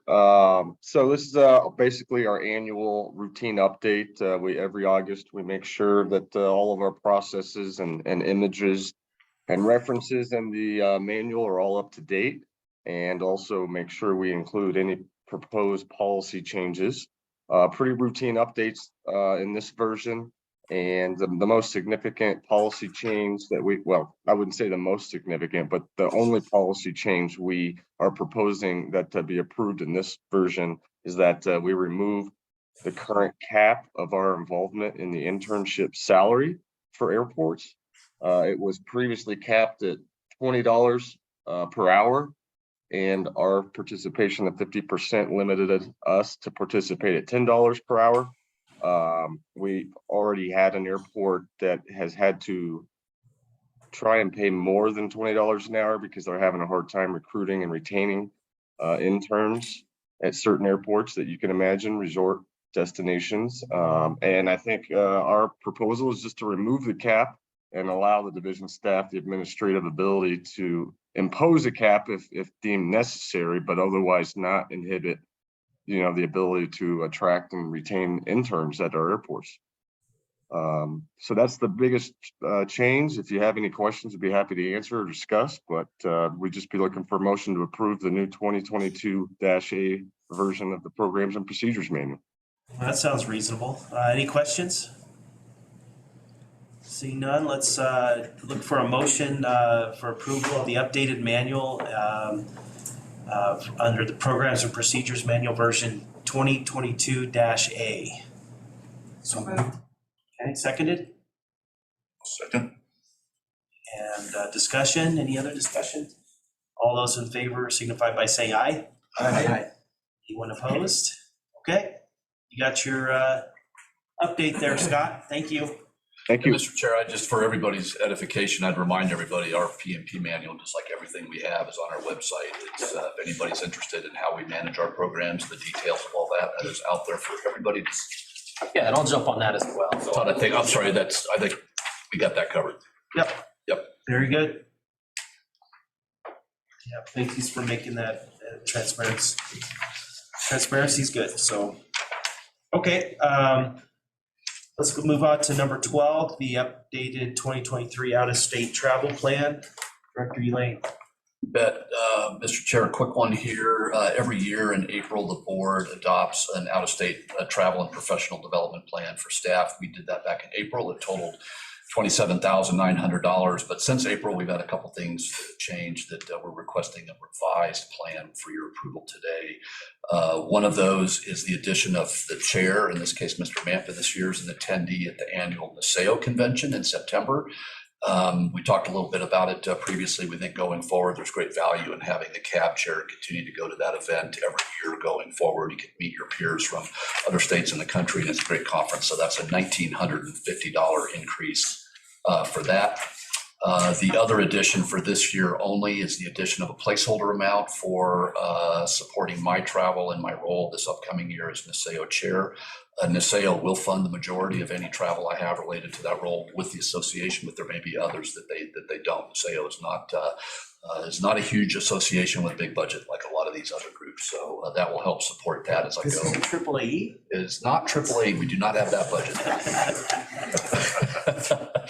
That would be a recommended $5,000 increase for that.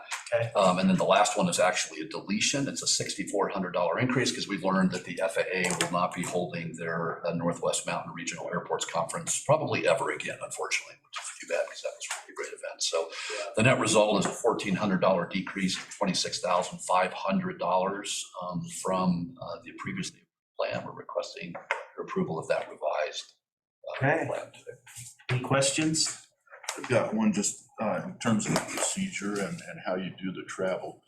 Are you able to trade trips? So for example, if you have one of these listed and approved and something else comes up that you think is more important, are you able to do that as you go, or do you have to come back through this process? Probably a little unclear. I think to really be transparent, we would come back to you and do that, with the exception of that $5,000, where I might just say, is I'm going to go testify to this committee or attend this event or do something, I'll let you know. The only approval that does require specific approval is if I go to Washington, D.C. for anything, I do have to get written approval from the governor's office and explain why I'm going there.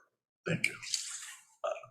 Dave, I would ask on the travel plan, are you talking about going to sending a crew up to support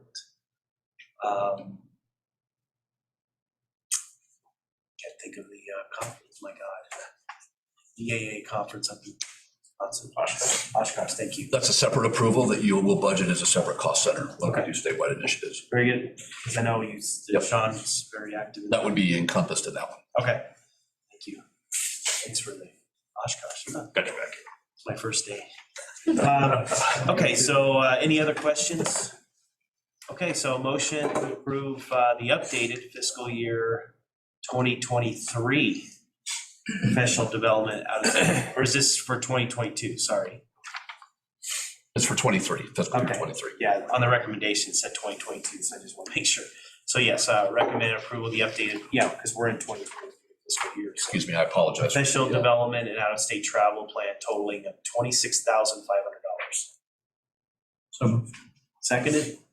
Second. Second. Discussion? All those in favor signify by saying aye. Aye. Anyone opposed? Okay, there's your travel plan. Thank you, sir.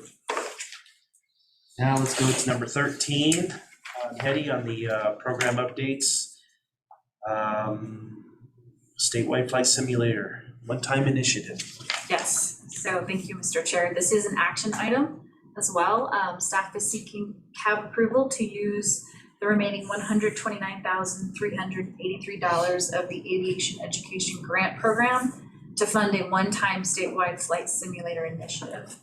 So just a little background, in February, the CAB approved $200,000 of fiscal year 23 funding for the Aviation Grant and Workforce Development Program. This funding, along with the $200,000 of previously approved fiscal year 2022 funds, allowed us to concurrently conduct one round of grant solicitations and approvals for fiscal years 22 and 23 totaling $400,000. In May, Chair Mampa, Dave Lane, Caitlin Westendorf, and I discussed the possibility of using any remaining grant money to fund 3 to 4 flight simulators in small rural airports that do not have access to a flight simulator in their region. The estimate of the cost is based on the Steamboat Springs application request of $38,000. And that was to purchase a flight simulator for pilots located in rural Northwest Colorado who are seeking either introductory flight, studying for their instrument, or just currency flight training. In June, the CAB approved 8 grant applications in the amount of $270,617 with a remainder of $129,383 of the original $400,000. So at that time, the CAB conceptually endorsed the concept of a one-time flight simulator initiative to utilize these remaining budget education program funds. So with that, the parameters of hosting a simulator would be as follows. The applicant must submit a letter of interest for an advanced aviation training device at their airport. To qualify, applicant must be an FBO owned and operated by the airport. Whether the simulator can be integrated into the POS and that staff can provide oversight must also be noted. Applicant must provide justification for funding need of a simulator and must provide projected numbers for anticipated use at their airport or region, such as introductory flights, instrument flights, etc. Applicant must also keep a thorough log of usage, so the type of usage, single or dual instruction rating, or currency sought. So staff recommends approval to use the remaining aviation education grant program money to fund at least 3 or 4 flight simulators at rural airports, totaling no more than $129,000, $29,383. Okay, any questions? Yeah, Yes. did we talk yesterday about how you will advertise this or seek airports Interest. and FBOs who We want did to? not talk about that, no. Typically, what we'll do is I will, right after this meeting, I usually send out a director's note to airports. I'll cover the SIB, recapitalization, all the things that you did today. We'll send that out to airports as well and say, if you're interested, reach out to Hetty. So we'll contact airports directly. Okay, so there's nothing that we need to do as a board to get this information out? Okay, We're going to get that out right after the meeting today. okay. So, and we did talk about this yesterday. What's missing from the requirements for applicants is that they have the financial ability and will sign maintenance agreements and database agreements that they fund that, rather than these things go in and then aren't maintained by the manufacturer and the databases aren't updated from commercial suppliers. So I think that's really, really important. Otherwise, I just thought it'd be entertaining to watch Hetty go chase these things around the state of Colorado. the memory stuck to the database. Yes, exactly. We'll make sure we put that in the requirements like we talked about yesterday. Thank you. Even though they're not reflected in this memo because it was written before that. Thank you so much. So as noted, any other questions? Okay, let's look for a motion for the approval of the 2023, fiscal year 2023 statewide simulator one-time initiative budget request in the amount of $128,383. I can't talk. So motion would be great. So moved Okay, seconded? and seconded. Okay, any other discussion? All those in favor signify by saying aye. Aye. Anyone opposed? Great, we got simulators. Yay, thank you. Good job, thanks, Hetty. Nice job, and it was an honor to be a part of that process, that review, so thank you for including me. Thank you for your input. That was fun. And one comment too is it's great for the kids, Oh, absolutely. 100%. because I grew up in rural Colorado, northeastern Colorado, and if you can get the kids out there to those simulators, I mean, Got it's, yeah. I actually did think of you during that time, and I thought that you are that representation. Yeah, you have to see it to be it, and if there's an airport with an FBO with a simulator, fabulous. Excellent. Well, very good. Our next item, 13.2, remote tower. Mr. Payne, thank you for making the effort to come all the way out to Watkins. So I just Flew want to let you know, I nonstop, bro. did fly in nonstop. Okay. And it was a little dicey. Yeah, I called the tower and let them know I was coming so they could sanitize the airspace for me. they have the fire trucks at the. They did, they had everybody, they had the blankets and the fire axes and everything. All right. But anyway, this will be fairly short. We completed our phase 1 testing of the remote tower project just recently. Not surprisingly, we discovered some deficiencies in the system. Subject to correcting those deficiencies, the safety risk management panel was postponed. The vendor has prepared and sent a set of deficiency changes that should address those deficiencies. As soon as we've had a chance, our team has a chance to review that, then we should proceed into the next testing phase. So, any questions, comments, dirty stories? Questions? Thank you, Bill. Appreciate the update. Thanks for making an appearance. I appreciate it. We appreciate it. So, okay, let's go into the weather camera update. Todd? Dave, do you want to give that update? No, you go ahead. Okay. So just here a couple weeks ago, the FAA just finished up the installation of the phase 3 of the program, which was installing camera sites at an additional 20 airports. So currently, the system is fully built out at 43 airports across, or 43 sites across the state have these now. So pretty cool. This last set of 20 airports, we only ran into one issue at Colorado Springs during the install. The rest of them went in perfectly and are now live on the website. So super excited to kind of finalize that partnership. And again, when you look at that map and bring it down, all of a sudden you have all of these sites up in Alaska and Canada, couple in Montana, and then 43 down in Colorado. So again, we're super excited with that crew, and they are amazing at installs.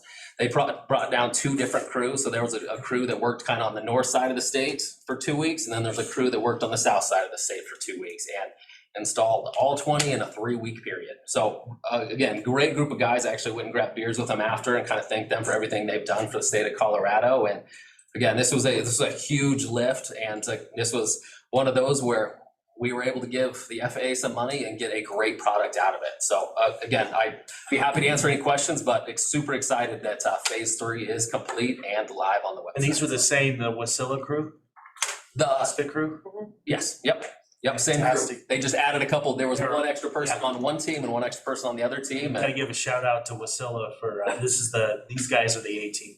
They are something else, yes. It is like a group I've never worked with before, and they just go. Yeah. And I was able to actually go up on the roof of the terminal here as they were installing this. So Hetty and I were able to get kind of some pictures of how the install goes and what the box looks like. So it was really, really cool to be a part of one of the installs as well. So it was a great partnership with the FAA. Well, nice job. Nice job, Todd, managing that. Thank you. Yep.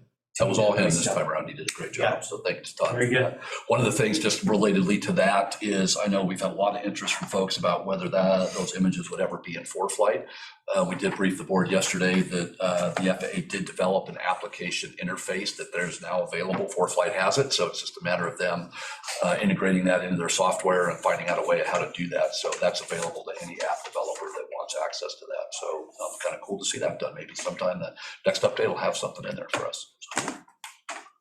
Heard nothing but positive comments from the users. A lot of people that have the capability in these aircraft nowadays, they have Wi-Fi capability, and they're just about to enter their approach, and they're checking those cameras one last moment. So that's remarkable. So it's great. It's great to see the utilization.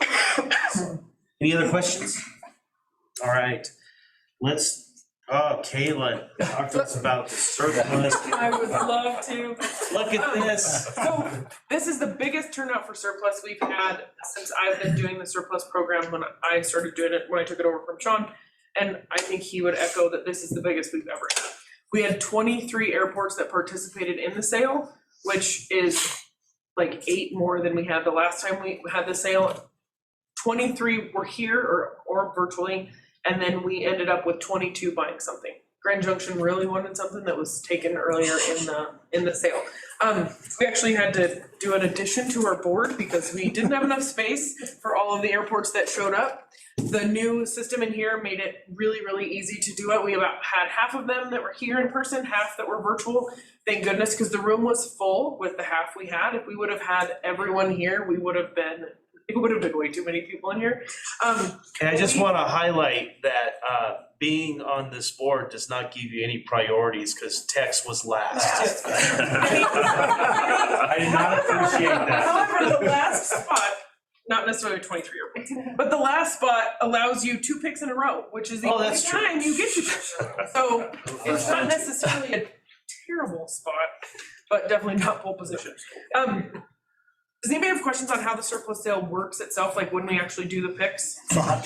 Just how Okay, so they have to RSVP that they're coming. Yeah. To the sale itself, and then we do an in-person preview at Denver the day before. So this year we had 7 airports that had equipment for sale.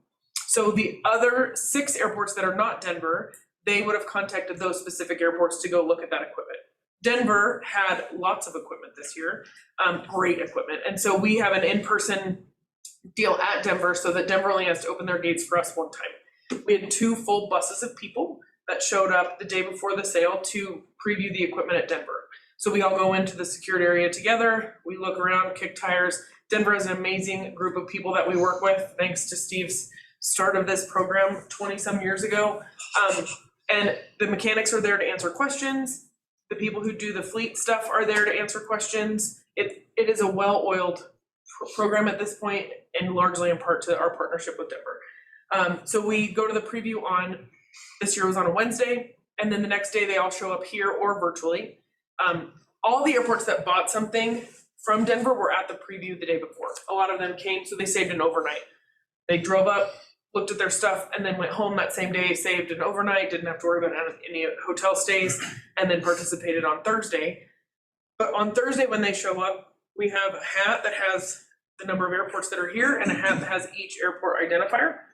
And we had some amazing assistance this year. Todd's daughter was able to join us because the elementary roof had leaks and stuff. So Macy was an awesome helper. It made it like the most fair pick it ever could have been. So she picked out the pick number, and Todd picked out an airport identifier just out of the hat.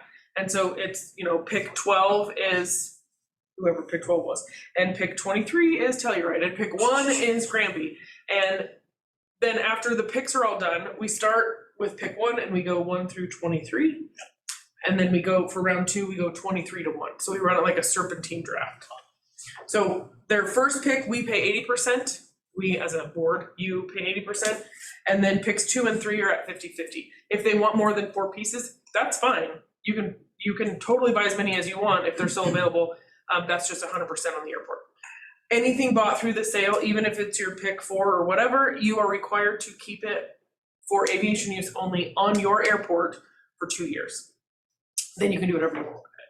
Some counties buy it and then they convince their counties to buy it. We'll keep it at the airport for 2 years and then we can use it in other places in the county. Leadville had a blower that they had for years and years and years, and I had shown up just on a site visit, I was in the area, and I said, how are things going here? They're like, well, that surplus blower blew an engine on the dam, and I kind of perked up, and he said, he was brand new, and he said, no, it was here for 2 years first. So he already knew the rules, and it was brand new. But it was awesome. It was, like I said, as the RSVP started coming in, I was like, this is gonna be great. And then it was probably 3 days before the sale, I kind of had oh my gosh, we're gonna have too many airports. I mean, we have too many airports for 80-20 grants. We're not gonna be able to fund everybody. So we want to kind of see how it shook out. We had, there were 38 pieces for sale from a total of 7 airports. We sold 30 of them from 4 airports. We sold from Denver, Hayden, Salida, and Grand Junction. Steamboat, Fort Collins, and Durango had stuff in the sale, but that stuff was not sold. The total amount of sales was $382,100. The total state amount proposed is $288,250. In February, when we did the statewide initiatives approval, the board approved $250,000 for surplus. I'm coming to you today to request an additional supplemental $38,250 to fund in total the rest of the airports that were done. So we've gotten, bless you, Sean. Everybody else's grants have been sent out and notice proceeds with the exception of that small amount. Those are pending your approval today. Very good. Any questions? I got a question. Yeah. Can you verify the day of the viewing, the mechanics that were out there did not push the Beauchamps as Kitty implied? No, they did not. It was the airports that were like, those things are so cool. No, they look cool. But we actually brought it to the board in February when we approved the surplus grant. We said that Samantha Wells, who was the individual at the time, who was my contact for surplus, she had said, we have them, we're willing to give them to you at a really good deal. And I said, but didn't you just tell me how terrible they are and what a maintenance nightmare they are? I mean, Denver had a hard time getting techs to come work on them at Denver International. So for Kenny to have a tech come to work on his would be an astronomical feat. Hey, we're Switzerland of the United States, right? Okay, so Reed would have had a very hard time having somebody. So like Kenny had said, it was definitely a discussion and our partnership with Denver, knowing that we want these to be pieces that when they go to Burlington or Telluride, you guys can do an oil change on them and jump in them and use them that season. Yeah. Rather than, we don't want the boneyard stuff. We want stuff that's ready to be used. And if there's an issue with a piece that you think may have useful life somewhere else, just disclose it. Steamboat had an issue, the blower that they sold, they disclosed possible head gasket issue. Great. They priced it accordingly. It was a total Ken Lawson special in my mind. Ken would have bought it and flipped it and it would have been amazing for Ken. Yeah. But somebody who wasn't of that skill level, it would not have worked.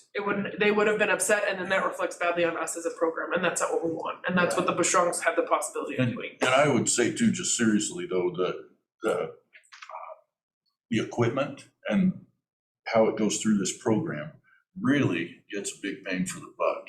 We try not to throw any lemons in. I think sometimes that can happen, but it's not on purpose, I can guarantee that. But just kind of looking through quickly, it looks like about 4 pieces of equipment for the price of 1 if you were to buy it on the used market.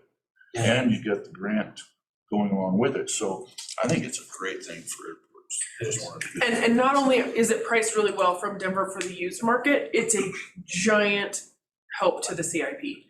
I mean, if you wanted to buy a new skid steer, if you wanted to buy a new blower, especially, blowers are $800 to $1 million bucks. You can get it here for less than 30, and then you're only gonna pay 20% of that with a useful life that is awesome. The skid steers that sold this year replaced the skid steers we sold on the sale 10 years ago.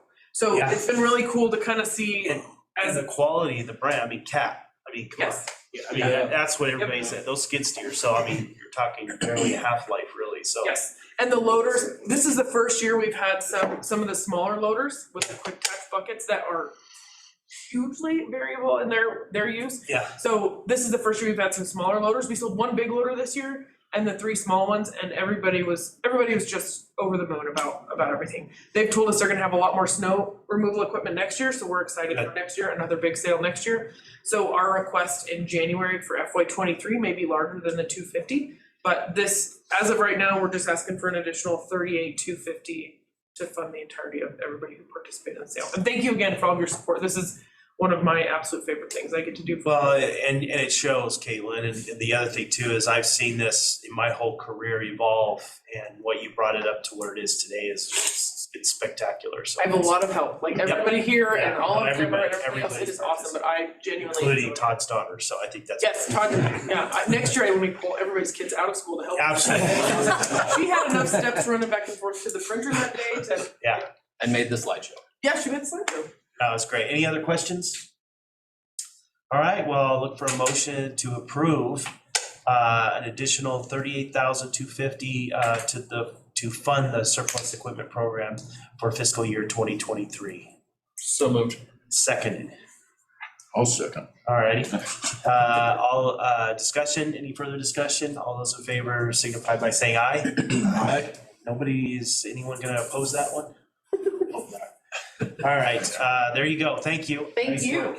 And nice work, the entire team, so. I will note as well that staff did submit the surplus program to sale for one of the awards as far as state programs are running. Good. So keep us updated on that, right? I'm also presenting the program at NASAO. I'm speaking about the program at NASAO next month as well. Okay.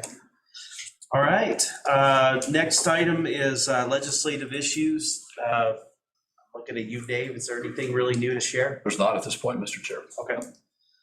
Very good. And let's go into the proposed calendar.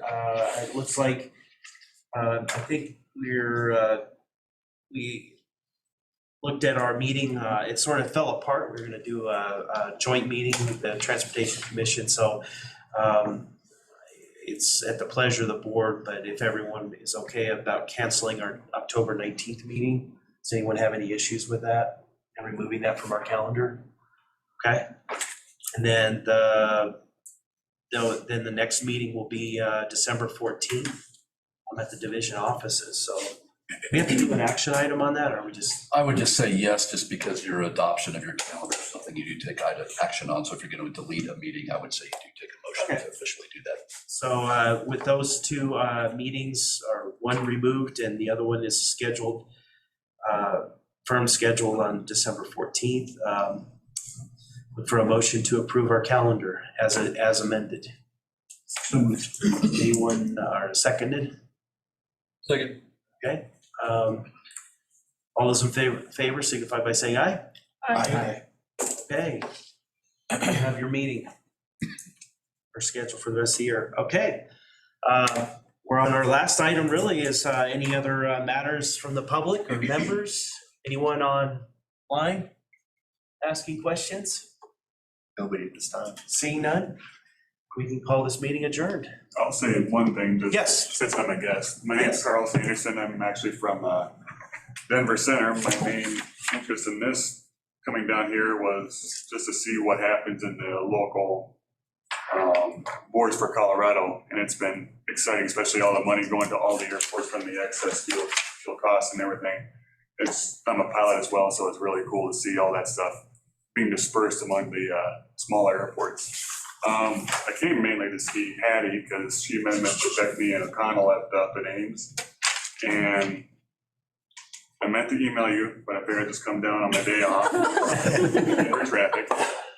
But the cameras that you guys have put off is amazing.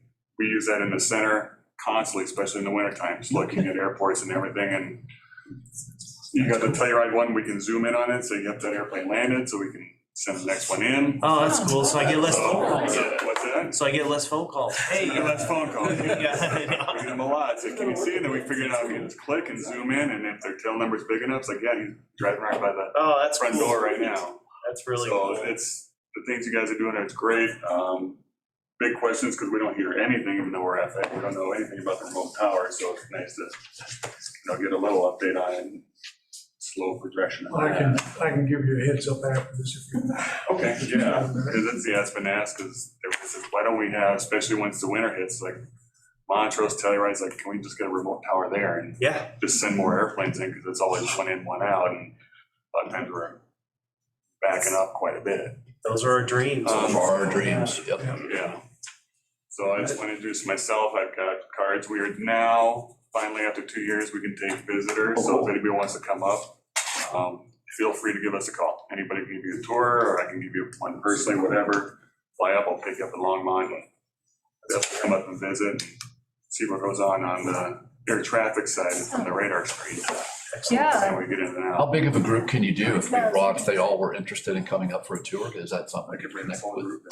They'd love it. That'd be great. If they all are interested, we'll reach out. When you get an effective one, maybe break it down, or I can get, if you give me a heads up, I can get a couple other people to head the tours, and we can break up and do different. Seen a lot of head nods over there. Yeah. We've been chomping at the bit. I'm also in the airport outreach program, so I can't remember if I talked to you a year and a half ago, but we've been pretty quiet, so you'll be hearing from us again. I hope so. Great. Direct phone call, but that's been great. We've had issues with NOTAM issuance and runway, not runway incursions, but like local stuff that we don't have any authority on, but creating safety issues on the ground, which we've kind of taken upon ourselves, like we got to fix this. How can we fix this? So we've been trying to work with some of the airports on where it's happening the most. Wow, that's great. So yeah, if you guys have anything for us, I mean, please loop us in if there's anything we can do on the local. I know we're federal, but I volunteered for it, and they said, okay, go do it. And they really had this is what you do, so I'm inventing it as we go. Well, it's nice of you to make the effort to come out on your day off, especially. Yeah, thank you. Thank you. Thank you very much. About new uses for the cameras, that was one I had never heard of. That's a cool one. That's pretty awesome. Yeah, it's helped us a lot. In the wintertime, that's a bookmark, and that's one of the things that's always on my computer is I can look at Telluride, Montrose, Eagle, Steamboat, all of them. See, we're expecting the weather. Can we see it coming? Yeah, I think so. Yeah. Wow. It's been great. That's cool. Really awesome. Yeah. And your name's Carl? Yeah. Yeah, and I want to thank you personally for Women in Aviation because you hosted a great Girls in Aviation Day a few years ago. I don't know if you recall, with Becky Scudder, Jen Malloy, Matt Starr, Whitney Hay. Okay. Yeah, we had about 100. Yeah, there's a lot of different things that go on, like Go into the center. Ames thing I didn't know about the day before, and It's then fabulous. Brian and John went out there, it's like they, at first I was doing all of them from the airports to the pilots outreach board of it, and then the STEM part, and it's like, I can't do all of this. They kind of broke it up, so I'm assigned to the airports, but I like doing the airport outreach, or the pilot outreach as well. So you ought to come to, Missy usually comes to our corporate pilots meeting. Missy will come, or sometimes we'll have Tracon, and sometimes we have a cage match between the two. So that's always fun. That's always fun, that's ongoing. So, there's this saying, I'm from the FAA, I'm here to help. Yeah. The first time this is very genuine. Exactly. So we are actually in the division to add that little part that actually is here to help. You're always welcome. Can I see your class license? Yeah. Bill, can you give him a ride back to Longmont on your? It may take us a while, but. Oh, yeah. Oh, that's great. Yeah, if you guys have things going on, small group, whatever, just, I can give you, I got cards. Well, we don't have as big a budget as you, so I got 20 cards. Okay. So reach out and, let us know, and we'll see what someone does later. Yeah.